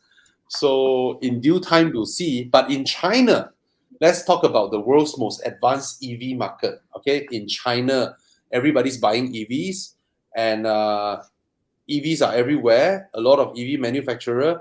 EV resale value is bad in China. Okay. Yeah, it's bad. Okay, so I cannot answer for Malaysia. I would think that EVs are only the issue is the battery is the only depreciating asset, isn't it? The motor is brushless. It should last a long time. It's the battery that's got the diminishing with returns lah. So yeah. Okay, so yeah. Come. What other questions? Hey, is it mine got problem or what? It's like the questions are not loading or what? What time is it now? 9:25. Okay, I'm up. It's not my problem. Okay. Any other questions that we didn't answer? Let's go through. V40 T5 216 Drive E at 70k. Okay, nego with the guy. These cars, I think this car tuned, I think it's about 200 horsepower. It's more difficult to tune, but it's a 200 horsepower after tuning. Hey, T5 already 250 horsepower. T5. This is the 2.0, right, Bobby? 2-liter T5 is already 250 horsepower, I think. Not 160, yeah. No. Yeah, that's the order. That's T4. Yeah, that is T4. Yeah. T5 already 250 horsepower. Very powerful car. very inert steering. It has the kind of steering that would drive Thomas nuts. Thomas will rip the steering out and bash the car. It's even more front heavy than Audi. Okay, but it's a very comfortable car on highways. Not so comfortable over speed bumps, over rough surfaces, and all that. That part, this car is quite weak. When you go past speed bumps, right? It does that. But on highway undulations, it's amazing. It's so nice. And 69,000 is you can buy, but you can nego also, because maybe not many people are asking the person, and the person is just waiting there. So you just walk up there, 50, open at 50, then see what the person nego. Maybe you will end up at 58, So yeah, can buy. All right. I hate the interior of this car. So the stupid dials. Yeah. The old generation. Actually, it's relatively good looking lah. It's relatively good looking. I give it that. Good looking. Yeah. And Oh yes. Okay. all right, and the rear seats are so tight. So tiny, non-existent real space. Okay, Billy Chen. Since we're on the topic of hatchbacks, let's help Billy here. Second-hand hot hatch, 150,000. GTI. GTI or hard Yeah, to. Yeah, lor. What else? Golf What car else? at this price range yet, right? MK7 Megane RS. GTI. Megane RS Mark III. Mark III, where got? 120. You can get 120, 130 for facelifted. Still can take loan. 2013. Okay. Then I'll Mark go IV is the Megane. one I had. The one I had was Mark IV. Then the Mark III is I the see. one Ryzen, that one. Yeah, can get. But that one to daily that car, you need more conviction. That one. Conviction. Okay. So yeah, if you're okay with manual, by all means the Megane. Yeah. Okay, apa lagi? But Megane 30% down payment, 2-door. Oh yeah. But what other hatchbacks? Not much choices really. Nope. GTI is really the king. Really, it's like hard to look. Yeah. It's very difficult to look away from a GTI. You have to consider Provided GTI. you buy a 2019 BMW 1 Series, what's the price? But it's not hot though. It's not Did they hot, bring the front wheel drive 1 Series here? It's not. No. I'm talking about the rear wheel drive last batch 1.53 Last cylinder. The thing is, it's very new. Is it a hot hatch? Oh, I have a brilliant suggestion. Mini Cooper 2 liter, Mini Cooper S. 2 liter. Yeah. Very good car. How come you never suggest A class? None of you suggest A class. Because the first gen A class is shit. It's absolute shit. It's a shit car. Yeah, the first gen A class is bad. Okay. It can be better. Hey, 125i. For real, Look at the price. 78,000 only. No lah, this guy is asking a very high price. Hey, there was 78K. Bro, you see there's a love button there. So means Chi Young's been eyeing this car also. Nice one, Chiang. Look forward to see you in it. Chiang, contact that person, contact the Sabah one, ask them to send more pictures over here. Yeah. And I'm sure can ship the car over. Can. Chiang, this is a nice car for you, bro. Wow. This is I think Chiang is helping Rachel to look for cars. I think this is brilliant way. 78K.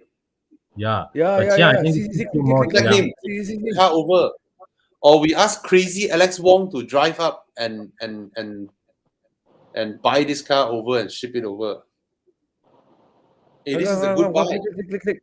See more pictures. Click. Faster. Click. You want to show? Wow. Okay, the interior. How's the interior? Hey, they got the Wow, they got the upgraded regas M Sport premium rims, bro. already. Legit way this Upgraded M dealer. Sport rims. Hey, someone from a legit dealer.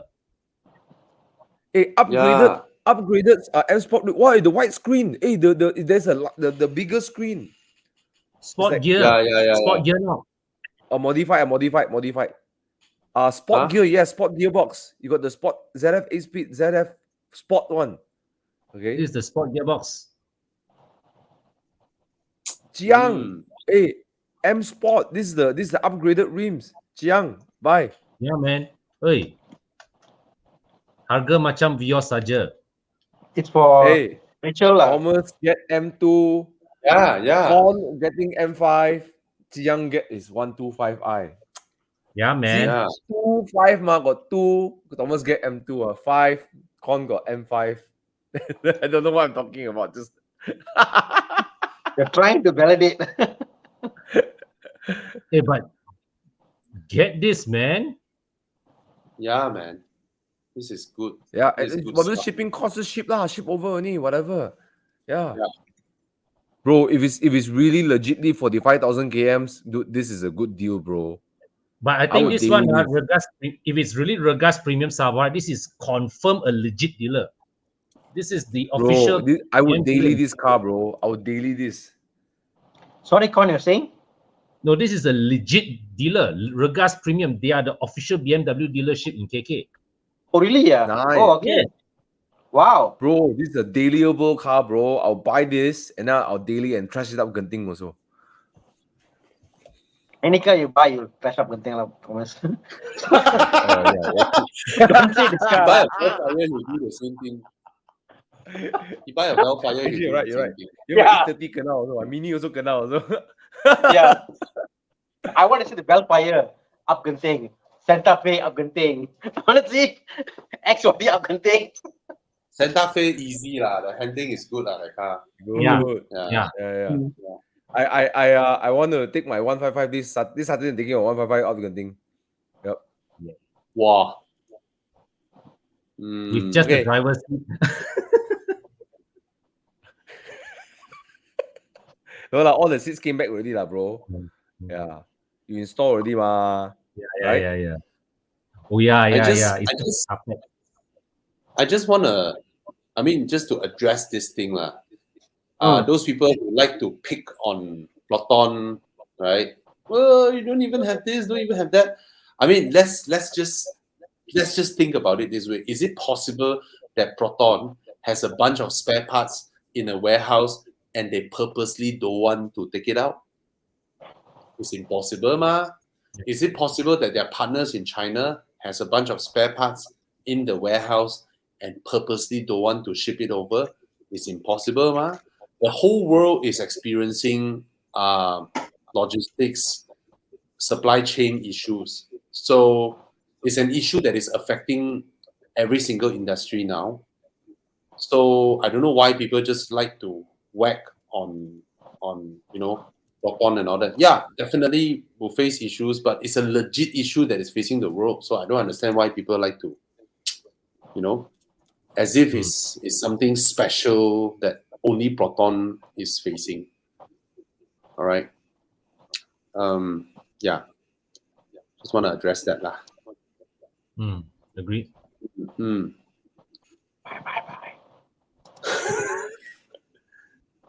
I texted the dealer Thomas, already. Let's hope there's a reply. Then yeah, let's see. Let's see. Multipla, bro. Today I think today or yesterday I was driving home there. I saw a Sunday I was driving home from Kajang. Then I was reaching my home. Then behind me got one Multipla following me. I'm like, no, get out my vision. I was like, oh, then his right got jam. Then he's right behind me, the Multipla. So freaking ugly. It's like the universe. I'm like, what? The universe is like playing a joke on you, right? Yeah. I think I want to do if it's possible, I want to do a YouTube video. I buy a Multipla, and then I buy a bazooka, an RPG, and then I fire at the Multipla. Bro, where do you want to find a bazooka? Multiple can buy. Where do you want to buy a bazooka? Bro. That's the only worthy upgrade for Multipla, to get it incinerated and destroyed. That's a worthy upgrade. You're evil, man. Bro. Evil. I thought you love it. So ugly. Yeah, Why? I was Why so they looking build? forward Why to. they build something like this? It's so stupid. Look at that. It's so ugly. Wait, where's Thana? Thana, go and buy Multipla. Anyway, let's answer some It's questions. so ugly. Okay. Let's go answer Ben questions. said, okay, I've never owned a Range Rover, but I would love the idea of owning one.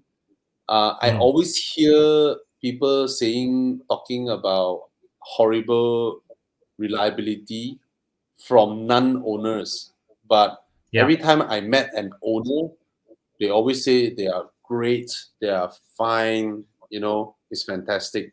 So listen to owners, I think. Mhm. All right. Okay.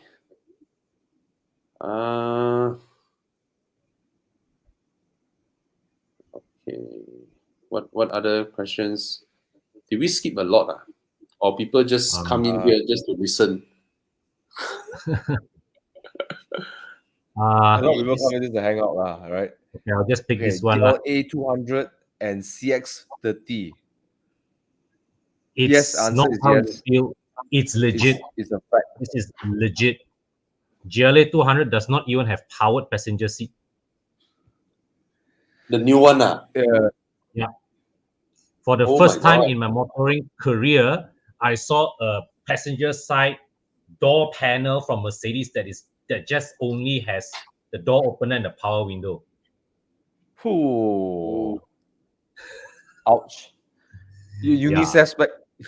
Yeah, UNICEF spec. That's like Mercedes is like trying to wonder how much can we charge by giving the least to our customers. But Mazda's interior quality, build quality is really getting better and better. Oh right? yeah. I hope they extend the high quality interior to the rear compartment also. Now they focus on the front compartment only. Look to the rear, right? You can see this is still Honda Toyota's competitor, Yeah. Yeah. Okay, this one. 50,000 budget, a very good budget. You see, City Vios has exceptionally high resale value. Yeah. So that means your 50K on a City and Vios is actually older than something else that you may be able to pick. Okay. As a fresh grad, these are all easy to run, easy to maintain cars. But if you want something more out of it, in terms of instead of just owning a car, then like what we mentioned, the Clio GT is actually a very good buy. Okay, 40-something thousand, and it's considered a car guy's car. And then you join your community, you join us for enduro, come for Evo Club drives. Everybody will be over your car, and then you make friends with Ferrari owners, Lamborghini owners. The kind of circle that you may not have exposure to, given that you're a fresh grad. All right, and you may be mixing with your fresh grad friends. Oh, karaoke lo, talk about your boss lah and all that. But sometimes you buy a car guy car, you join car guy groups, right? Suddenly you expand your network, and it's quite interesting. I noticed like our group, right? We have a young fresh grad talking to a dato, who's like multi-million, and then they became friends. It's quite interesting, and expands your horizon. Okay, so if you're feeling a little bit courageous, you can try a Clio GT. They are not horribly unreliable. Or another choice, if you want to stick with Japanese, right, go for a Suzuki Swift. All right, low maintenance, just like a City and Vios, easy to run and all that, and the handling is amazing. All right, Suzuki Swifts are amazing cars. They are also car guy cars, and you can also join Evo Enduro with a Suzuki Swift. Okay. Something more modern, Bobby. CRZ is also quite fun to drive. Oh Hmm. yes. But CRZ already bordering having that something that Yeah, got feel something already, look, something look. Yeah. Yeah. Got already. What kind of Bobby, when you were fresh grad, you wish you had taken a risk and bought? Yeah, He did put it that, put it bro. put it this way. He did. Put it this way. You drive your Suzuki Swift and then you just overtook 5 CRZ. You drive like mad at Uluyam. After that, there's a roadblock. You get past and then they get stopped.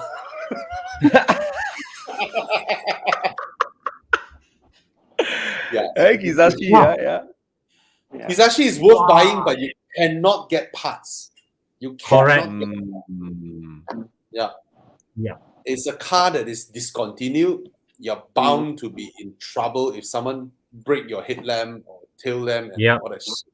You know, so if it's a pity, I mean, it's a nice car, but you cannot get parts. You just cannot get Yeah. anymore. All right. And there's no So, Thana, what enthusiasm. happened? You disconnect?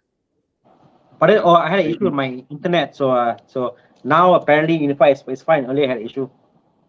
No, I I was thought saying that we said you went to buy a multipler, is it? no. The multipler was something you and I were supposed to buy. We're supposed to buy the multipler Yeah. and do it up and do a video, but it never came. Like no cheap multipler I came about for sale. So I would I still still have to do it remember that. though. Hmm. Yeah. No, I was thinking, when you were a fresh grad, what car you wish you had bought but you didn't buy and you regret? For me, it was 924. Came for sale for 20 or thousand ringgit. Like early 2000s, Oh. 20K, bro. And I was like, I want to buy. No, then I bought a Vira instead of a brand new Vira. But till today, like shit, if I had bought the 924, I tell you, lifelong of pain. But you know what? I had a 924 at the age, it's something else, like, You had a Uh, Porsche. regret. Bro, Tana. Yeah. When my company was bought over in 2012, right? Yeah. Imagine I dump every cent into Bitcoin.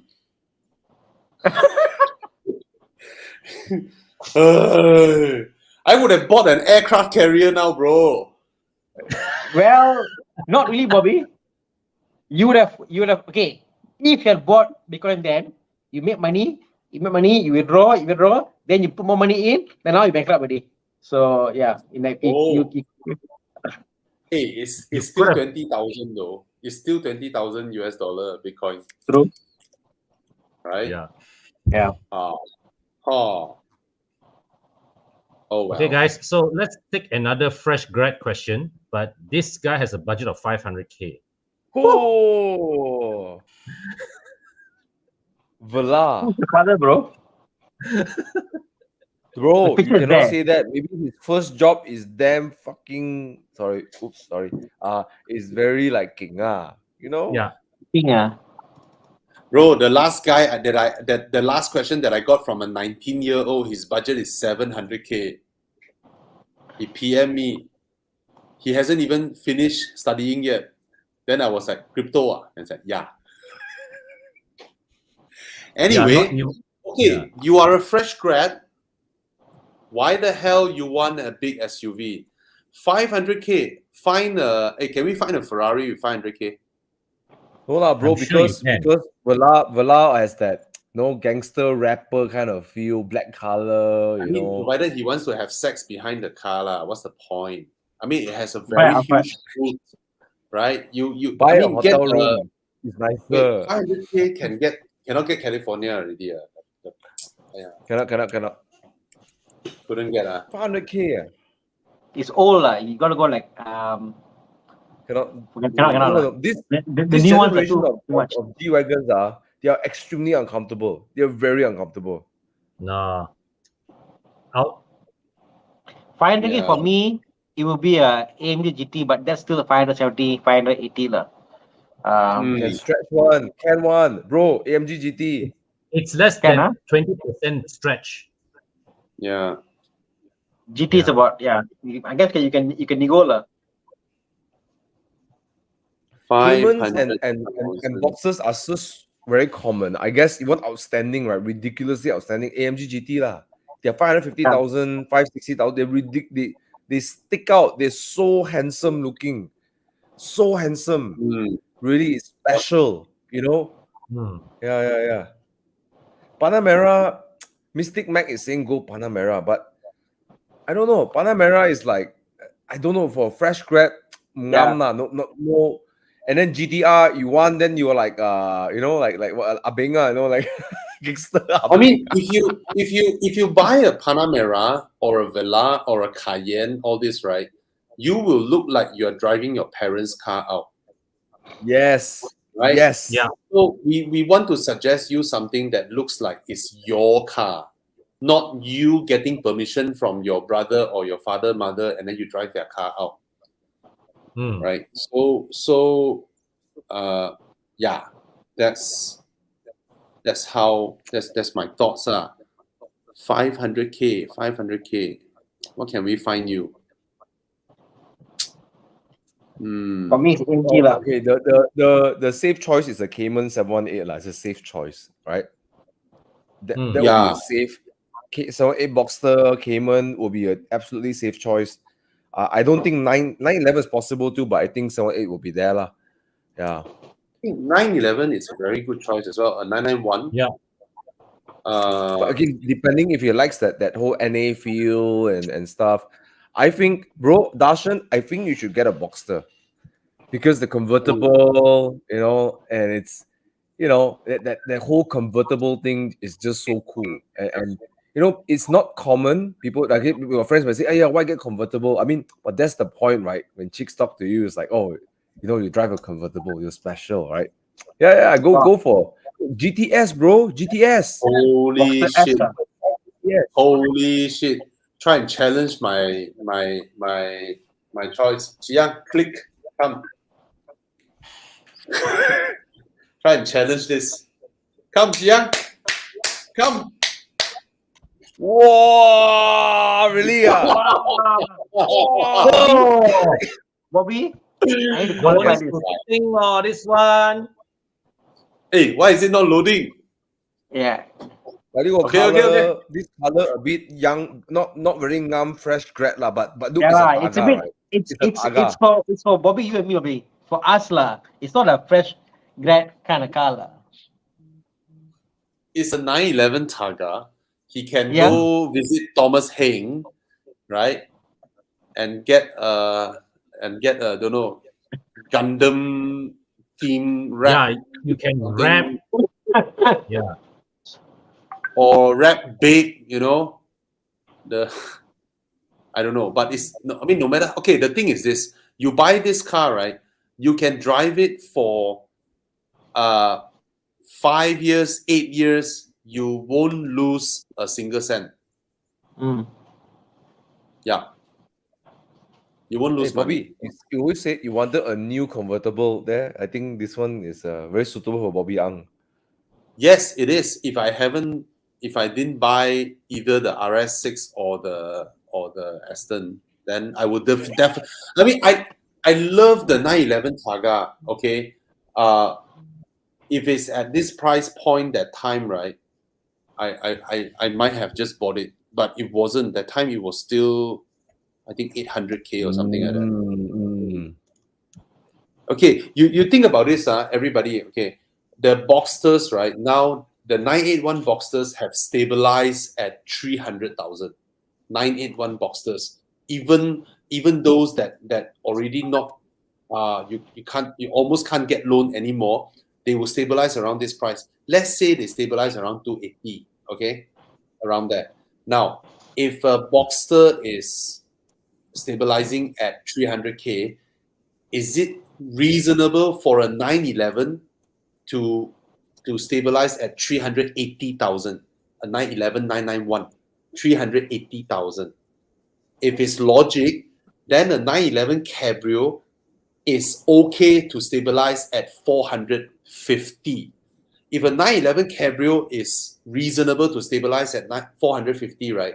Is a Targa too much to ask to stabilize at 500?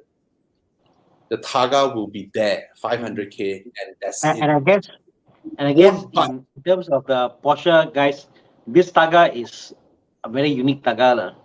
Yes. So With the whole Thana, back coming out, It's still NA, one of it. right? It's yes, still NA. Thana, if you buy No, this, yeah, if you buy this Targa now, right, 540K, right, you buy, right, you can drive it for as long, it will be 500k. It will be there. True. It's gonna It has No something question. also the newer Targas don't have. It's an NA, naturally aspirated. Yeah. Mm. It's gonna be there. Also, yeah, much I heavier than think the the normal. choices are there. I think the 911 Targa is a great choice. A bit more mature. I think the 718 Boxster is the safe choice, and I But think it will that go down. to toss in, Correct. you should look at an AMG GTS. I Oh think you yeah, should look at definitely. AMG GTS because that car is just handsome. It's like it's phallic, right? It's like your dick coming out like woo. But it's not a roadster. It's not a roadster. It's a coupe. And the only way to enjoy that car is to squeeze power out of it. Which I'm worried for a fresh grad. You know? Yeah. No lah, the car doesn't need to hard or you mean around corners? Yeah, it can Oh, be. the car is fidgety, bro. Bro, Very the car is still fidgety. Oh, happy. yeah. Yeah. It's an That car animal. is scary. That car is scary. It's scary. It's scarier than a C63, bro. Yeah, This because you cash sit buy very lah. near to the rear axle, and then you feel Mm. the rotation a lot. Yeah. See, you look at this R8 Spider. Tell me the Targa is not a bargain. You look at Yeah. 400k. That is 500. So yeah, Yeah. that Targa is a bargain. Anyone who's in the position to buy it, please buy it. I mean, I would love Yeah, to buy it. yeah. I'm not in position. I totally cannot afford. I don't think I can even afford a Camry now. All right. Yeah. See, someone just said 500k can only get a 997 Cabriolet turbo. Mm. Yeah. Okay. Okay. No way I'm paying 500k for F430. They are worth like, It's plus there are so plus many. repairing and getting on the road. Yeah, so many transacted over the past 2 years are about 280, 270, 280, 270. Now it's around 400, bro. Now it's around 400. Yeah. Crazy. There's one guy who bought a F430 Spider for 270k last year. 270. What a Not bargain. bad. Mustang is my answer. Yep. Another question over here. Yes. Here, will respring and Taiga affect its resale value? William, sometimes car 535 no. dealers, they always do these things when they always say things like, oh, respray car value lower. All these things are usually from used car dealers, and sometimes they do it to get a better price from you, or sometimes they do it because they're protecting themselves, right? Correct. But if the car you respray to make it look better, you can arguably say it will go up in its value too. So Correct. it's nonsense, nonsense. Especially when you spray back the same color, and because it's a very it's a car that it's a sought after car. I don't think like I agree with Bobby and Con, but this whole thing, the respray change resale value is rubbish. It's rubbish. I That's think only valid what's more important is when you go for very detailed PPI for car resale, they will check the thickness of your paint to see if any bondo or any damage, So I think if you get a proper paint done, they won't be very heavy bondo, heavy plaster. That's fine. Yeah. Only when they do a very shitty job, all of plaster, that one is for sure your car will depreciate when you sell them because Yes. they will Yeah, the paint. If they find out about it, but mainly they always say People like respray drop custom value now, because Bobby, when it's you suspect of sell the accident. yeah, people like custom now, when you buy and you sell, they're actually doing paint tests already now in certain cars. They are checking the thickness of the paint, so it's coming a norm day by day in Malaysia. Carson do it just for show lah. A lousy paint job that affects your resale value. A good paint job enhances your car's resale value. Yes. Especially for a car like a 535, all the normal day-to-day cars. Like Bobby was to say, your supercars, yes, the original paint is what maintains a certain level of its value. But cars like a 535 are a good respray enhances value. But if you send to a 1005, those cheap tepi jalan punya respray, who do a terrible job, that's when your resale value koyak lah. You know, this Yeah. funny. I met JT Cars, right? And then what's his name again? Shit, I forgot his name. But the boss he looked at my E30. Then asked me, where you spray your car? I said, PGLM Auto. Oh, you went for the most expensive spray, most expensive painter in town. Oh yes. He said this one got good value because the painter very good. I now vouch for that, Thomas. I've seen your car in person. I'll vouch for that. Yeah, I'm gonna take my car out for a while already. Anyways, my sugar mommy gave me budget of 1 million. I don't know whether this guy is serious. Let's assume he's serious. I don't know how to answer this question. Fuck off lah. Don't waste other people's time. Yeah. You can't I go need wrong to get either a way. drink lah. I think my wife occupied. I need to get a drink. Everything, including rubber bits and everything, it cost me up to 15K. Yep. Okay. Fresh grad question again. Any suggestions of budget 70K-ish SUV to fetch parent, comfort ride, easy maintenance? I got a car just for you, Ricky Ng. A Hyundai Santa Fe 2014-15. Diesel 2.2. Hey, challenge me on that. Okay, guys. Wait, your one is, actually, I can't really say anything against the Santa Fe, but how old is your car? 2014 lah. There's a 2014 version. 2014. Santa Fe 2.2. Hmm. Okay, what else would you go? Okay, 70,000. Fetch parent, comfort ride, easy maintenance. The Santa Fe, honestly, is a good choice. Yeah. As a fresh graduate, I think you want something a smaller form factor. But in that whole line of Hyundai and Korean cars, like a Tucson, for example, is way cheaper, $30,000. I think it's not too small, not too big. It looks sporty enough.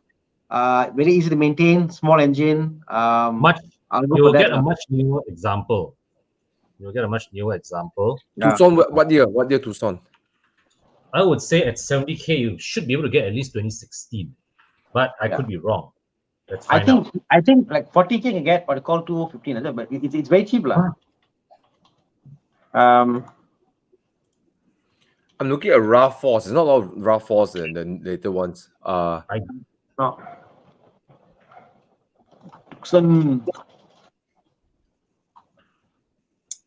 70K so hard to find, man. 70K should have plenty of choices. A lot. Right? 70K. Yeah. So 214, 50K. You can get 2017 on average. 216, 70K. You can say, yeah. Cheap lah. What car? No, I'm saying a Santa Fe or Tucson. I'll go for a Tucson lah because it's a bit smaller form factor for a fresh grad, easier to drive. That's the same price as CX5, 216, 70K. But what is near CX5? Yeah. 2015, 70K. I mean the first gen CX5, right? Yeah, first gen CX5. That's another reasonable choice. Yeah. I was thinking Kia Sportage, but I think no, this one. Yeah. Yep. I was thinking Mini Countryman, but then our generation not reliable. Yeah, CX5, bro. CX5. So many of them running around. There's so many. So easy to service, maintain. And you have 2.5 some more. You have a better selection of engines than the Tucson. 2.5. Nice. You get a 2.5. Nice. Powerful.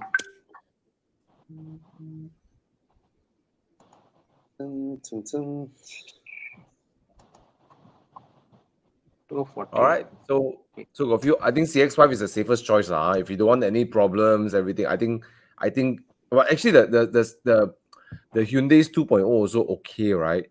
I don't hear much problems from that. Yeah, it's the direct injection one the problem. GTI. Yeah. It's reliable. Lor. Okay, but yeah, you're right. Santa Fe is a bit too big, and yeah, quite big, quite big. But All that right, being what's said, next? if you're be looking for a Santa Fe, Thomas one would be a good choice. My dad's one is not a Santa Fe. My dad's one is a Sorento, and he had Oh. this. He still has a Santa Fe that is one gen before. It's the Innocommon. It's the Innocom batch one. Ah, And that one is so bad that we wouldn't sell the car because my dad one time was driving to Moa. He ran over a dead cow, so the car flew and came down. And then Ouch. hit something. The front axle cracked lah, and then the transfer case pecah lah. All this nonsense happened to the car. wow. It's still Your dad moving, did a Night Rider. but then that car probably had close to 500,000 miles already on the car. It's heavily abused. So that one is not for sale because I feel ashamed to even sell. But we have a Sorento, 2017 Sorento. After 18, 17. Yeah. I found something perfect for your father. Oh, yeah. The well-kept father? Estima. Yeah. This one has an integrated electric wheelchair. Whose father? My Con's dad, father my dad. is wheelchair bound. My dad is mah. wheelchair bound. Yeah. Oh, okay. So this one, right? The Yeah. wheelchair can the whole thing can go into the car, Holy. So Like a when motor you stop compo. the car, the whole wheelchair can be lifted out and then deploy the wheels and then can jalan one. No, the Wow. wheelchair is in the car. Correct, Kobe? Yes. The seat is the What wheelchair. you see there is Yes. a wheelchair. The whole thing Yes. comes down. So the Yeah, the wheelchair, whole thing- so the wheelchair becomes a comfortable couch. Yep. It will lift the whole thing out and then straight away can roll the wheelchair on. Yeah. So when When or whatever, right? It's so convenient. People are doing this When- conversion, when I- Bobby, for the wheelchair. The conversion Yeah. itself is about 20K, Yeah. So So if you want one that is matters. young, there's another one. The next one that you click right, that one can do loans some more. That one 130K, 2013. Estima. Oh, wow. It's perfect, bro. Ooh. Right? And he Actually, can control the it really wheelchair matters, himself, bro. You can control the wheelchair yourself. You see? Oh, nice. yeah. It's like You can motor do that's combo. right. Right. Motor combo. joystick. Look at the second picture or third picture, Chiang. There's a joystick there. Bro, it's like a motor combo. Yeah, man. The Bro, joystick. you go to car meets, right? You sit on the chair and then you move around the car. Fucking Come cool, on. right? Hey, this is good, You see, like All you 10K peasants walk around. I will move on the electric chair. All you peasants. Yeah. One thing I have to comment about the Japanese, they are damn good in doing these things. This thing really matters, bro. I've seen a sedan, Corolla sedan, with a well-kept seat on the front passenger seat. Basically, the whole front passenger seat can swivel out on a Corolla, bro. Japanese are damn king. And sometimes Yeah. I wonder why the Europeans never bothered to design something like that. The Europeans. Actually, They this never really bothered. matters, When my grandfather was in his last Look at few the years first of his picture. life, Fuck, wait, Corolla. Corolla with a swivel out seat. Fucking epic, wait. This one. Right. Genius. wow, The so Japanese. cool. But there's a company, Yeah. Bobby, in Malaysia who does the conversions. Oh, okay. I've seen them advertising, I was That's looking nice. at one point, for my mother-in-law, but yeah. It's good to have Yeah, these. these things are really matters. Yeah. When my grandfather was Maybe. wow. Yes, Thomas. No, my grandfather was reaching his last few years of his life, and then when we had the Estima, it was difficult to get him up and down the car, And if you do it every day or every two times a week, 3 times a week, it's tiring, So this thing really matters. Yeah, big difference. Yeah. And even for my grandfather, he will feel Imagine if he's still around, he will feel more comfortable going out more often. Because Yes. some people, old people, they feel more comfortable and they feel like they trouble people less. Yeah, they feel embarrassed when they trouble people around them, so they rather just stay home. They keep telling you, no lah, I don't want to go lah, no, I don't want to go. Actually, it's the inconvenience of it's about inconveniencing others, and they feel embarrassed about it. Yeah. Okay. Anyway, any other questions we can look at? yeah lor. No, it's not the entry level supercar. Oh, what's that? Hi No, guys, car any leather workshop recommend car leather? So these are some questions we to had in Con. Evo Club. Yeah, Evo man. Club, yeah. So what Come. Chiang is showing on screen now? I just go for Con. Obviously, Con can do a good job in Yeah. your deep clean. Yes. Yeah. So Chiang was Okay. showing on screen earlier. So guys, please come and join us on Evo Club FB page, and we're just putting some questions out people asked in the club itself, and we thought of this quick recap on this. This was a guy, Loa Bufong.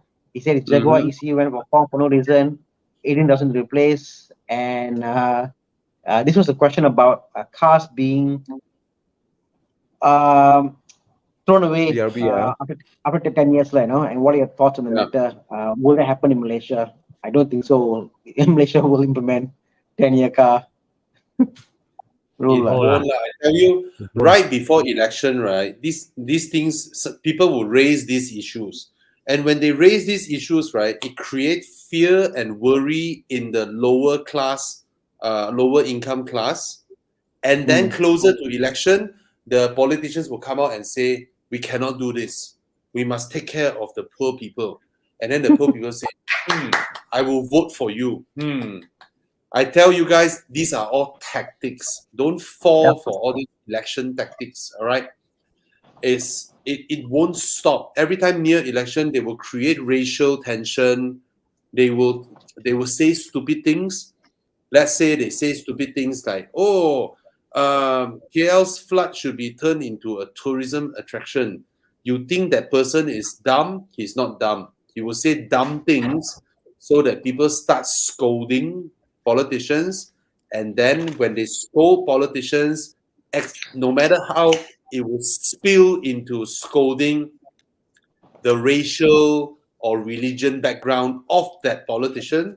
That's what he wanted. Then he can turn to his group that he belonged to and tell everybody, see, they hate you. We can protect you. So these are all tactics. Don't fall for these tactics. If you're scolding politicians, just scold that person, his name. That's it. Don't touch religion. Don't touch racial. That's what they want you to do. Okay? Election a lot of tactics. times they take out of context also. They take out of context and make a headline in the paper. Chiang, next one. We got 3 questions here. I think we're gonna address. This is on the waiver. Should you put a booking now or don't really bother about waiting? Yeah, it's lumped into your loan, so it may look like a big figure. So you always don't look at your total sum. You look at your down payment, which is fixed anyway. I mean, how much you want to pay your down payment, and then your monthly installment. That's it. This thing is an external thing. You cannot stop it. I mean, you try to save 6% and you quickly find a car to buy now. I remember one person saying that, Bobby, should I buy the GLC now since there's a 6% waiver? Let me guarantee you, you buy the GLC now, which is the old model, to save your 6%. When the new one arrives, you're going to lose more than 6%. Okay. So don't do this kind of thing. Yeah. To add on this, yes, if you already know what car you want to buy, for example, like me, my dad, for example, then you go ahead. I want this. No, I want a Santa Fe. No need to take it lah. Or let's say like I want to buy my mom an XC40, right? I really know I want an XC40. Then just go for it, provided you know what car you want. Yeah. Can I add, Thomas? Moreover, you guys don't want the facelift Santa Fe. You all want the current one. Yeah. You don't want the facelift. But the point is, don't take the SST waiver just because I can't, maybe like you don't like the car, but you take it because you save money. That is a great way Wrong. Yes. to buy a car and then regret. There's a formula for regret. Okay, Yeah. you gotta, if you save the SST and then you don't like the car, then buy for what, right? Or Correct. rather, you find the car that you love a bit later, but you buy it, you enjoy it for the 3, 4, 5 years, 6 years you own the car, right? Correct. So, yeah. Don't use this as a Yeah. The LC500 is a great buy now. Yeah, we forgot to mention this. This car is also about around the 500K mark, right? This car now should be, right? The LC500. It's a fantastic car. 488K you can buy. 488. Yeah, it's a bargain. 500K. No, the road tax will not affect this car's value because this is a sports car or a supercar, and people are okay to pay this kind of road tax for this kind of Super car. GT, Yeah, Super it's a GT. super GT and it will hold its value pretty well from here onward.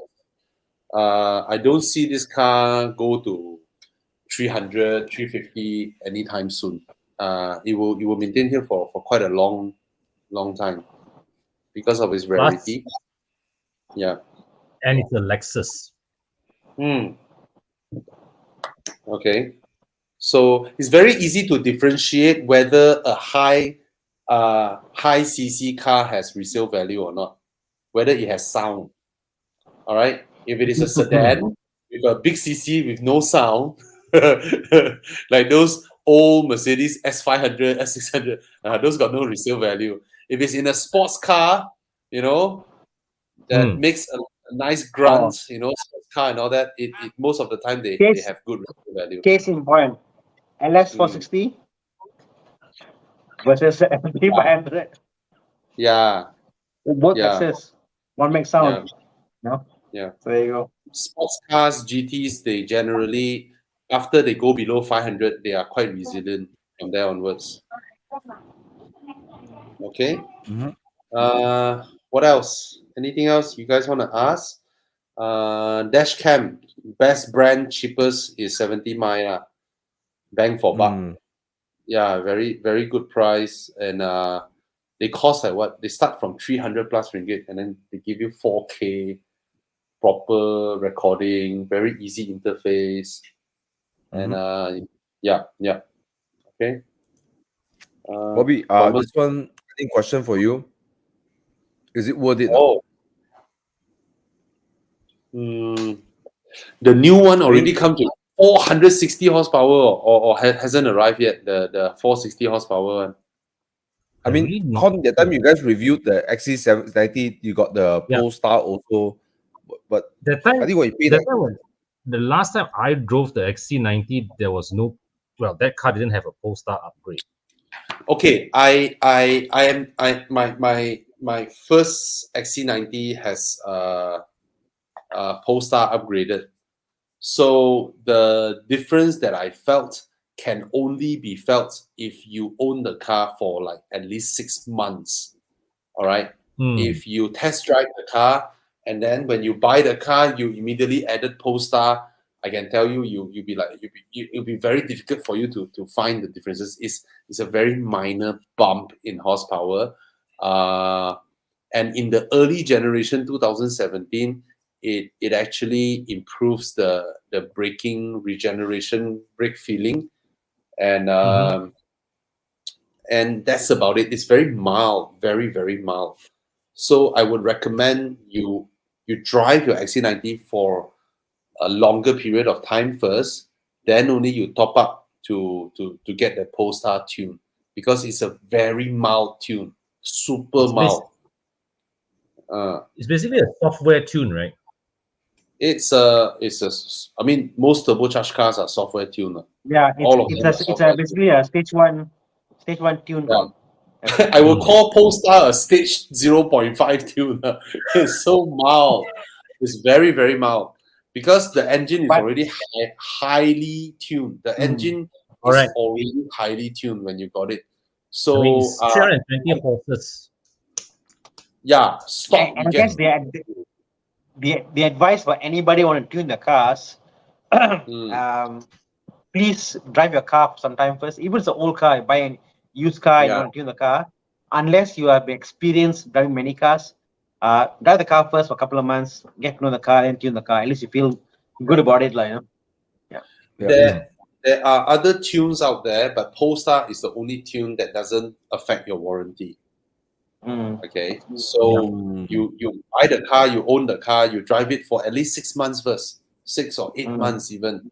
Then when you tune it, you can feel it. If not, you cannot feel it at all versus your test drive. Okay, Thomas, this is for you. I saw Uncle YS drove your car.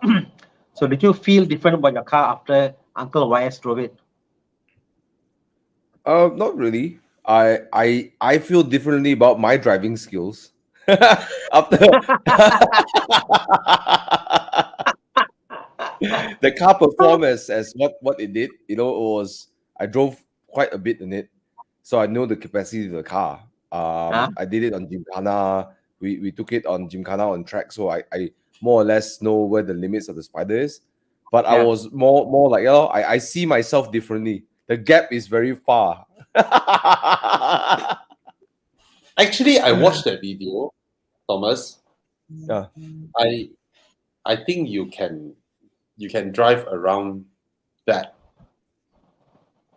I've seen you drive like that. So I know you're being very humble.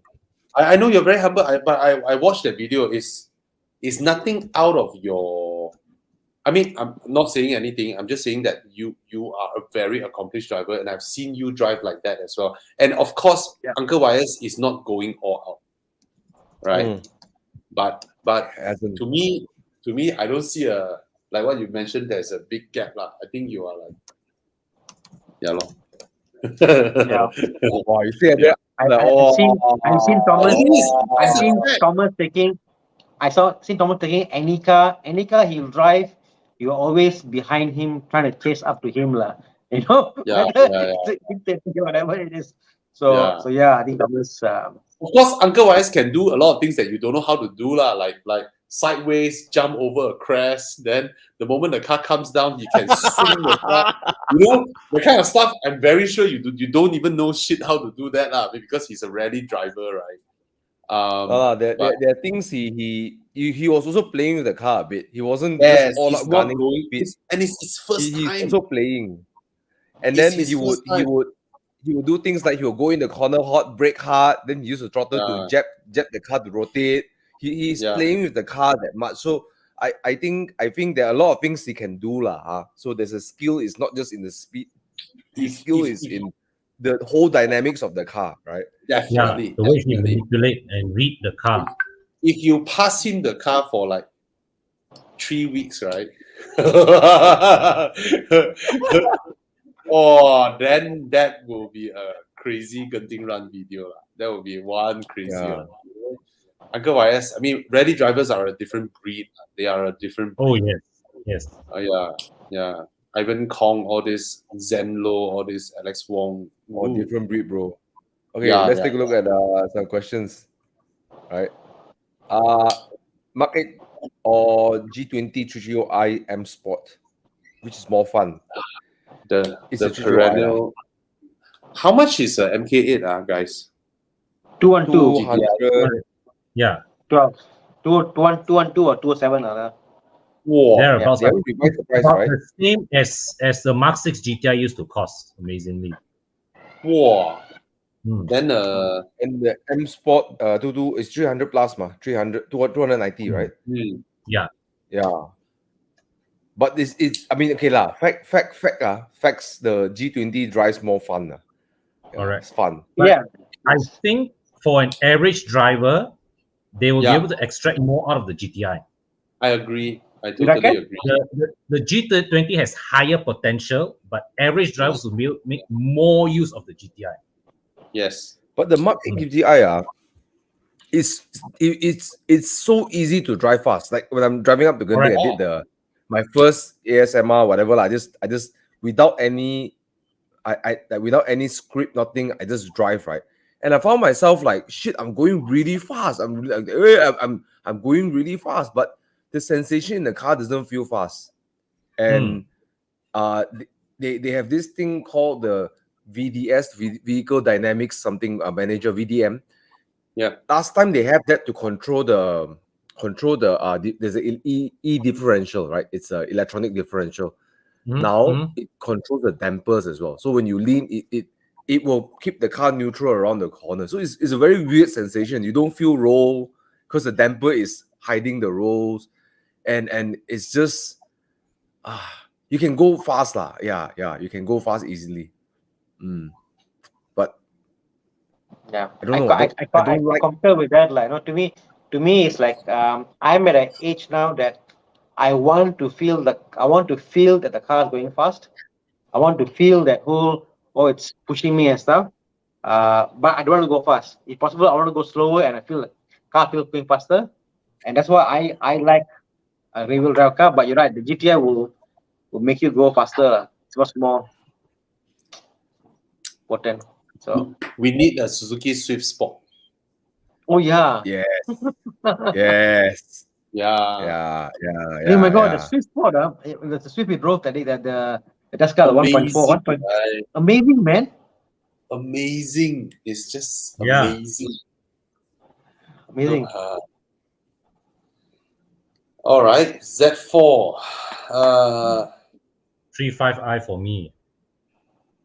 But why is the 23i costing 30k more than the 35i? Doesn't make sense, eh? It depends on which one you found, Lima. Right? So if you found a 35i, which is a cash buy, go for the 35i because it's worth more than that. So you snap it up, then next time it's worth more. Okay? The 23i is just, the person trying to sell at this price. But the 35i is definitely worth more. You just go for it. 23i is not worth that kind of money. Even if it is, it's not the Z4 to go for in this era. In this trio, Okay. All right. What else come? S400H. Hybrid. The hybrid. What? The dealer said stay away from hybrid. But he's selling, is it? Even the dealers want to sell. The guy selling the car. He said, don't buy. Can I buy this car? Don't buy the car, go away. I mean, it's a nice car to drive though.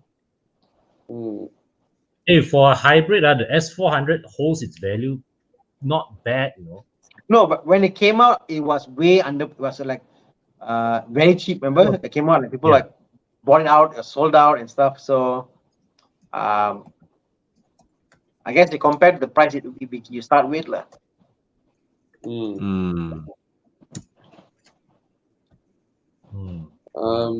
Mr. Vikram, I mean, your car is still under warranty, right? Should be still under warranty. So no point tuning it now, provided there's no warranty. If there's no warranty, then you go for DNA tuning. Give you a very good tune. Yeah. And I think the B58, right, you can safely extract quite close to 400 horses. Even more than 400, no problem at the engine. Let me check for you. But I think why you people laugh at you because you paid. I mean, the 8 Series is a Cabrio, is a GT. It's not a sports car. It's a GT. It's exactly meant for cruising down. 300 plus horsepower is ample enough to pull you up in the highway and cruise on the highway. So it's this whole horsepower thing. Sorry, it's BS lah. Sorry, you should be happy that you can afford a car that gives you the GT feeling Cabrio. You should be happy you can afford a car that does not need horsepower to justify its value. Yes.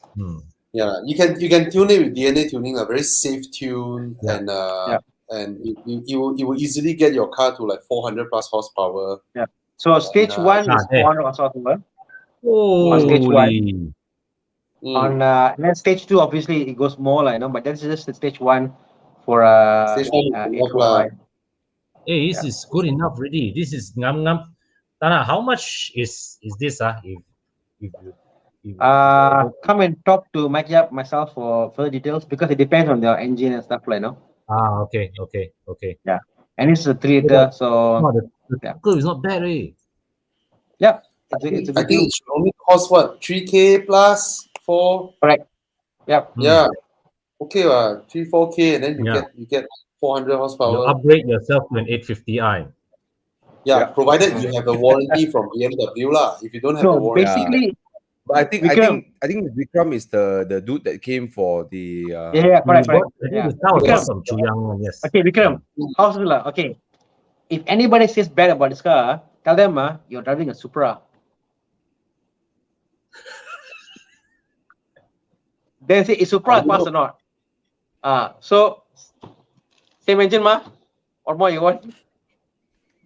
Correct.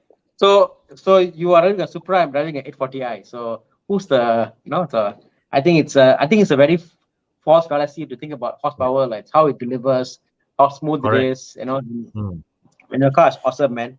So forget about them. All right. So What else is there? make sure you don't tune the car until you get all the power, but then suddenly you make it so jerky and so like So undrivable. yeah. if you like the S400, you go ahead, lor, right? Correct. But again, it's a hybrid, lah. Right. Okay. What other questions? Jaguar XE 2.0. Very nice handling. 100 plus K, okay. I mean, Yeah. Issue is that it's a Jaguar, lor. It's The engine actually Land is a Rover Ford quality, engine. It's a unfortunately. 2.0 Ford engine. Yeah. So the engine actually is not bad. Service, so you stay with Sysma. You go with Sysma. You're not wrong, lah. They know they are Jaguars. Okay, so you stay with Sysma. So yep. They had an external warranty with Sysma, isn't it, Bobby? I remember you doing a video on it. Yeah. So go with Sysma. All right. It's a very good handling car. The car drives beautifully. Beautiful handling. It reminds me of the E90. All right. It's very the nice. gearbox tuning is lovely as well. Right? Yeah. Okay. Last question of the day. It's very normal because LED headlamp cars have a breather, and then after rain there will be some condensation and things like that. It's very normal, provided you see an aquarium in there. Then it's not normal. All right. All right. I want to answer a question here. Okay. Over here. Yeah. This guy asking for 1.7K. What does SGC 89 means for coating, warranty, maintenance? Nicholas, and this is what everyone's watching this video. Coating, anyone, the coating does not matter as much as who's installing the coating. That is what I'll say. Right, this period. Sure, there are more superior quality coatings. Some are lousy, some are good, some are bad. But in the hands of a lousy installer, they won't prepare the paint nicely. They don't paint correct nicely. Then you put the coating. What's the point, really? So I think 1.7K is a good price. Very cheap already, actually. But then you got to look at the whole thing. There's so many ways people can mess up putting a coating. I won't say lah, but really, you want the best person to do coating for your car, you go look at someone like Darren lah. Man. His team's craftsmanship level is like crazy, right? Expel also has their own in-house people doing the paint correction and installing coating. The guy who's leading the paint correction and coating all this, he used to be polishing Rolls Royces in Singapore, right? That's the kind of caliber of cars he polished. McLaren, Rolls Royce, cars with carbon. Those are these kind of things. Then you can talk to Ryzen as well. You know, what I'm trying to say is that what's more important is who's installing it. Yeah. Yeah. Okay. Look for that first. Don't look at the coating product. Look at the installer. Okay. And if you actually get in the, I won't go to nitty gritty details. There's so many ways you can mess the coating up. There's so many ways you can do it. And yeah, that's it. And a very good telltale sign is this is not definitive, but a good telltale sign is if the person does it in one day, they probably don't want to go with that guy. Yeah. Yeah. Okay. Mm. Okay. Good telltale sign. There's too many steps. You wash the car, you paint correct, you have to remove all the oils on the car before you put on the coating, and then you wait for the coating to dry, then you put a second coating. It's impossible to do it in one day. It's crazy. It's not possible. Just the curing time itself is really difficult. So yeah, look at the process. Look at the installer. Ask them. Let him explain to you their process. Then from there you can hear whether you're getting, you know. But in my recommendation, these are the 3 places that I recommend you to go and install your coating on. Yeah. Okay. Thank you. I also learned that. Okay. How long does it last, Thomas? Coating? What's that? How long does that coating last? I mean, some people say like a couple of years warranty and stuff. How long do they last? Let's say 5 years, 6 years. I'll look at your belief in Malaysian weather. You're bombarded with acid rain all the time, heat. You know, when the car heats up, you know, the paint will expand, the primer will expand, the metal expand like this. You know, the 2 years is like, if you take care of it damn well, maybe 2 years. Correct. Yeah. But realistically, I say 2 years, 1 year to 2 years lah. If you really don't care every day you don't wash all the, you know, then maybe it won't last that long, 1 year lah. You know what's funny? There are so many coating shops that say 10-year warranty, right? Yeah. And just think about this. You look at your shop lots around your taman. How many business last 10 years? The fucker won't be there. Hey, you go to someone like Darren, right? He will just tell you 1 year, 2 year. Even he will say 1, 2 year. Yes. Okay? These are the you go to someone like Ryson, he say 1, 2 year. Even they won't dare to say 5, 10 years. You say you want to go 5, 10 year warranty, you go there, you don't come to me. Yeah. There's no such thing. Okay? No such thing. Yeah. All right. This one. Question, right? I would seriously hope people buy ISF lah. There are so many E46 M3s around. Exactly. Yeah. Whereas the ISF, right? Every time you see one, you hear one. Bro, the way it sounds, bro. Yes. The way it sounds is like the car look like one thing. When the stars start to sound, it's like another thing. It's like, oh, what the hell is this? Amazing sound. So I ISF. All right. This one, quick one. F10 drives better, yes, but again, I have a soft spot for the W212, and the E400 is a very good engine as well. Yeah. So and of course, E400 can loan. I think 535 cannot really. Yeah, and there's no LCI. There's no 535 LCI. But should he consider getting an M5? You're right. I haven't seen the LCI on the road or on Muda. I never seen the LCI. Came to Malaysia. They never came to Malaysia. Bobby? Yes. Should he consider getting an M5 instead? It's a different ball game, going into M5. Yeah. Totally different ball game. The only one should talk about M5 is the one on the bottom right corner. I see. Oh, this guy here, is it? Yeah. M5. Because someone who's ready to pay 2K road tax is not someone who's ready to pay 8K road tax. Yeah. Right. And but if you get an M5, then of course, your road tax will be a very, very good value retainer. You put it that way, right? Because your car will be worth 180K, 170K forever. The car will be worth that money.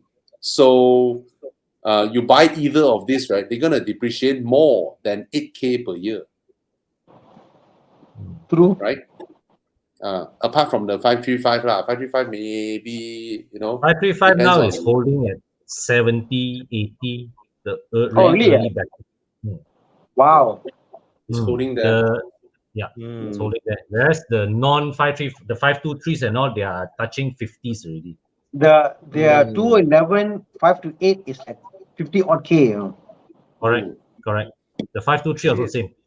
535 is 70, 80, maybe 75. What a big gap, corner.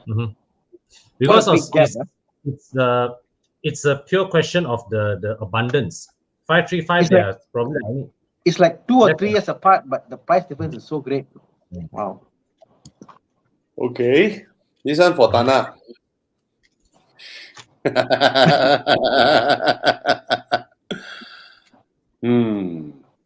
I can't comment lah. I mean, I guess the only thing I can't comment on what is the price to pay lah, because my only recommendation is go to BMW premium selection and buy from them. You're fine. What the mileage doesn't matter. Buy for the period and you're secured. Like, Yeah. I wouldn't care so much about the condition, because we go to Auto Bavaria, BMW, premium selection, no issue. Okay, I found these people are really cheating one. On the Right. title they put 330i. You click in is a 330e. Yeah, a lot. But honestly, for long-term ownership, I wouldn't get hybrid. It's more of a car you buy. This is the 330i. Yeah, 330i. As I said, buy 330i instead, because hybrid is a car you buy under warranty period. Under warranty period, it's fantastic. After that, provided certain cars you can buy, where there is people to prepare it, like, Yeah. Berapa kau babi 330i?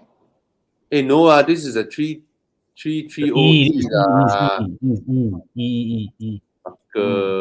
Cheating. I see the charge 26 km there. Okay, legit 330. Okay, then you save about 30,000. You buy a 2017 330i. About 130k, 130k, 330i 2017. Then it's a fantastic buy.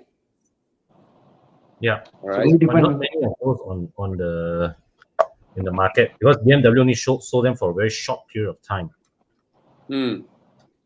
Even the LCI 320i, right? People are now asking for 110, 120 already.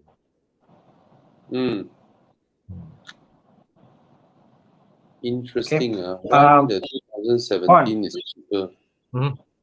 Going on to this one, what is your pick for better driving experience, E46 or E90? First time buyer of BMW, so this is down your alley. E90 lah. E90 is more well-rounded lah. E46. Yeah. 46 has got more electrical issues lah. I won't say raw, but electrical issues. Yeah. I heard that. It's more of the small little warning signs here and there. E46 got more things to worry about, to sort out. I like the older or a bit newer E90, but E90 you can't go wrong lah. It's nice, comfortable drive. Go ahead.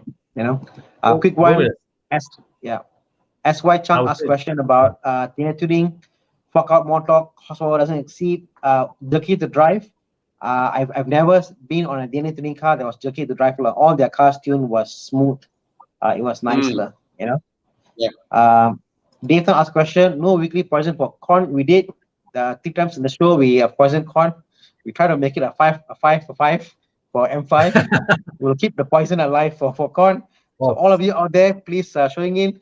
Type in corn buys M5. On M5. Corn buy M5. Send your car to wash. What? Suddenly, so many questions. Suddenly, boom. When you say want to end, they all come in. Okay. E93 Cabriolet, worth to buy? Oh yes. Oh yeah, of course. Yes. Superb. Yes. Beautiful. Yeah. Yes. Okay. Wow, this one Okay, your don't girlfriend hardcore. don't touch the Ford Focus Wow. or the 308. This one we need to speak to Yi Kang. This one. I think the 308 is a more how do I put this? A more stylish option. It doesn't look so Yeah. utilitarian like a Ford Focus, you know. I Ladies am biased. tend to like the 308 interior a lot. It's very stylish, it's beautiful, you know, It drives more refined, Bobby, in my opinion. more refined than the previous one, but it doesn't handle But I get like why the is it Ford Focus, so good lah? Cause it's 65,000 only, bro. Yeah, so it's cheap. and Ford and Focus. it's no longer problematic. Mhm. But of course, it's not a Corolla. Okay, it's never a Corolla. So amongst these two, I would suggest the Peugeot 308. The Ford Focus really looks, in terms Okay lah. of This looks, gen and some Spartan. more this time right. This one right. They put the halogen reflector headlamps even for the top spec. They spec the lowest headlamp for even the top spec model. 308, yes. Go for 308. But the 308 I'm looks biased. more like a sexy lingerie compared to the Ford Focus that looks like a pajamas, a set of pajamas. Ford Focus. But And not I to would, mention, the rear seat of the Ford Focus is almost unusable. It's so small. Yeah. Oh, yeah, the true. Peugeot is more stylish, is prettier And the inside rear seats out. of Ford Focus is like there's no space behind a stupid one. Yeah. Wow, got panoramic But, roof some more. but the Focus is the nicer car to drive lah. Oh yes, Just yes, to put it is. It But is. for your girlfriend, I mean, if your girlfriend Yeah. is not the driver, then never mind lah, right? Yeah, Hey, yeah, but yeah. Peugeots are no slouch when it comes to Yeah, handling. slouch, They are no yes. slouch. Just that the Focus is slightly more superior only. I mean, the Yeah, Focus, get the the Peugeot, 308. the Peugeot would eat the Uh, Honda Civic any day. You know, the handling department. Yeah. Yeah, Yeah. it's all right. Con N5, Con for N5, Con Oh, N5. wow, so many. Yes. Yeah. Bring it in, guys. Bring it in. Ooh, ooh. Do you fork out the remaining 15K lah? Then you tell your boss, or you tell your boss the 15K slowly deduct from you lor. Right? You tell him you want a 328i GT lah. Just 15K difference to a boss, it makes no difference. Your boss is willing to give you money to buy car. That means you are damn useful to him. You want him to pay 15K more is nothing one lah. Just tell him and justify your means, you know. Yeah, I think it's fine lah. Another 15K. Oh, Con, look at that. But True or not? I saw the listing. I saw that listing. It's only show the front and back of the car. So legit M5 or not also, I can't really tell. Come go and see, Con. Come on. What? He doesn't like E60 lah. Con doesn't like doesn't like, E60. Bro, But F10, 45 bro, for E60 is, see, at 45, it's interested already. At What's 45, that? hey, 45K for an E60 M5 is quite a bargain.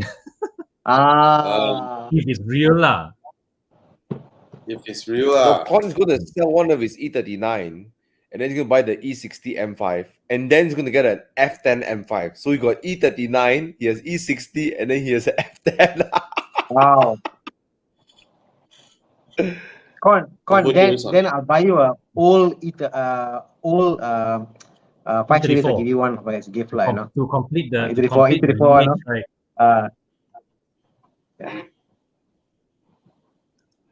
As long as your car is within 8 years of the car's manufacture date, you can still purchase Evo Club warranty, extended warranty. Yeah. Con V10 M5. Then go DNA tuning also. Okay. All right. I think 2 hours 45 minutes already. Wow. Okay. Thank you so much. Yeah, I think good night. What else should we say? Nothing much lah. Huh? Thank you so much. And see you guys guys, next week. Guys, weekend Con to is drive. giving out a promo on his Evo Club car wash. Right? Con, you Yeah. want to tell people So- about it? Yes. So this is a very limited time promo. My enduro package, they range from usually range from 600 to 1,200 ringgit per car, depending on your car size and body. But just for this week, I'm offering 1,200 ringgit for any two cars of any size. So you can bring two Kanchels, you can bring two Ferraris, or you can bring two Range Rovers. It's 1,200. The thinking behind this promo actually is not for you to bring two cars, but maybe for you and to chill a friend, two of you guys together come and bring your cars to do enduro tour. That's my thinking. Oh, then they Yeah. share the bill. Correct. Mm. You just sign up for the promo now. You can redeem your wash anytime within this year. 1,200 for two cars. Yeah. Oh, What's I want the savings here, Con? What? What's the savings here? Yeah. How much are they? Basically, if you send two Ferraris or two Range Rovers in, right, it's basically as good as buy one free one. Okay. Okay, I send my Alpha Sat in. Can. Oh, one Give him more a thing. challenge, Thomas. Give him a Hey, challenge. He's given me quite a challenge with his 155 already, you know. Okay, Con, you want to remind people what does the enduro package entails? Okay, the enduro package, of course, is a full exterior wash. We also do engine washing. We do leather shine. We do cockpit shine. We also we also clean areas that are usually left untouched. Areas like your door frames. We open your boot. We take out all your boot carpet, your spare tire, or we clean all that inside. Really use soap, brush. Depending on the condition of your car, we will use our steam cleaner to steam clean some of the really tough stains on your interior as well, and also on your engine. And The plus, seats- finally, we top it off with an exterior clay bar and seal and shine treatment. And we also throw in an OBD reading to diagnose your engine as well. What about the seats and all that? What do you do with them? Leather shine. We put leather shine. We put our leather conditioner on the seats, as well as also the door trim inserts. Any surface that is leather, even let's say on your dashboard, on your seats, on your what, we put leather shine. Plastic surfaces, we put cockpit shine. Do you remove the seats and all that? No, because that one is a higher level package, but we can do that if the customer requests for it. That's an add-on charge. Because we don't offer that in the enduro package as standard, because not every customer wants us to remove their seats, but we can. And we have also experience removing electric seats as well, because when you remove electric seats, especially in German cars, you can trigger error codes inside there. So we have the ability, because we have the OBD reader. We can, after we remove your seat, your electric seat, we reinstall it back, plug everything. We can go in and we can clear the error codes before we return the car back to you. So you won't get the airbag warning light on your dashboard, on your instrument cluster. Yeah, one thing I must comment is when you go to a normal car wash that's not with a mechanic shop, people open the seats up. The seats, when they put back in, they must put Loctite, or they must put a certain torque settings for it to be proper. So obviously, Con is attached to Prestige, so they have all the support and technical know-how to open cars and how to put the seats back correctly. You know, so opening one thing but putting back correctly is another thing, and I think the support you get from Prestige is a very big factor here, Yeah. And there's also one more thing that I've taken up, and we have just come out of 2 years of lockdown, right? There have been a lot of cars that are stranded in condo basements, in condo parking lots. So this last week, I took in a Mercedes C200 compressor that was not started in 2 years, because the owner of this car is the daughter is helping the parents to sort out the parents' affairs, because the car was left unstarted for 2 years. The daughter contacted me, asked if we can get this car out. So I helped arrange for a tow truck to go and collect the car from the condo, brought the car to the shop, asked Prestige team to help change a battery. Amazingly, after 2 years, the car starts like normal with a new battery. So we clean it up, and now the car is back with the Prestige team, going through a full service, changing all the oils, checking the rubber hoses. And once the Prestige team is done, we're going to take the car back, and we will basically finish up the job.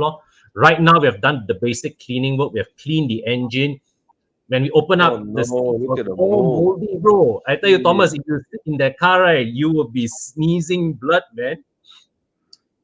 The seats and all was super moldy, and the smell was bad. So we cleaned all the mold out from the seats. Yeah. Thankfully, the car had no leaking and no pests inside, which was my biggest worry. And this experience showed me that this C-Class is very, very well built. Very well built. The car, after new battery, it started a bit rough in the engine, but the car now runs on its own power. Any Mercedes that the bonnet can raise up 90 degrees are very well built. Yeah. The new ones cannot, right? Yeah, I'm not sure, but this is my. I have the C. I have the C43. Cannot go until Yeah. So this is my second car that I've dealt with this kind of scenario. Daughter calling us help to take their parents' car out, rescue their parents' car out of the condo. So I mean, if any of you guys, right, whose friends or whoever, if you know someone whose car has been stranded the last 2 years, 3 years in the condo because of the MCO, hit us a line. I think, and you do not know what to do with it, drop us a line. We can help you with that. I think that's a lot of these pandemic orphan cars that require rescue to get back on the road again. All right. So guys, contact Con. So back to Jaren about the 328 GT. Then you just tell your boss, because it's only another 15K more for him. There's no concern at all. And in a way, after he depreciated the car's value to save tax, right? The car is worth more in terms of resale value than whatever SUV that you get for 75,000. Okay, just tell him that he will agree with that. Okay, because of the strong resale value of the 328i GT and the fact that he can deduct more tax of it. If I'm correct, Thana. You are correct. It's limited to 50K but yeah, it's. You got 50K capital allowance, right? On the capital allowance line, no? Yeah. And then the resale value of the 328i GT would definitely be stronger than any SUVs that he buy for like 75,000. Agreed. Okay. All right, boss. You can chauffeur. You can use the car to chauffeur VIP sometimes or something lah. Yeah.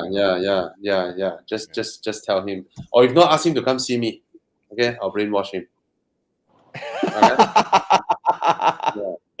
Whatever boss, right, guys. I don't care. Whatever Tan Sri Dato, I can brainwash. Okay. All right. Okay. Good night, guys. Good night. Thank you so much. Good night, guys. See you. Have a great week ahead, everybody. Sorry. Bye. Damn late really for me. Bye.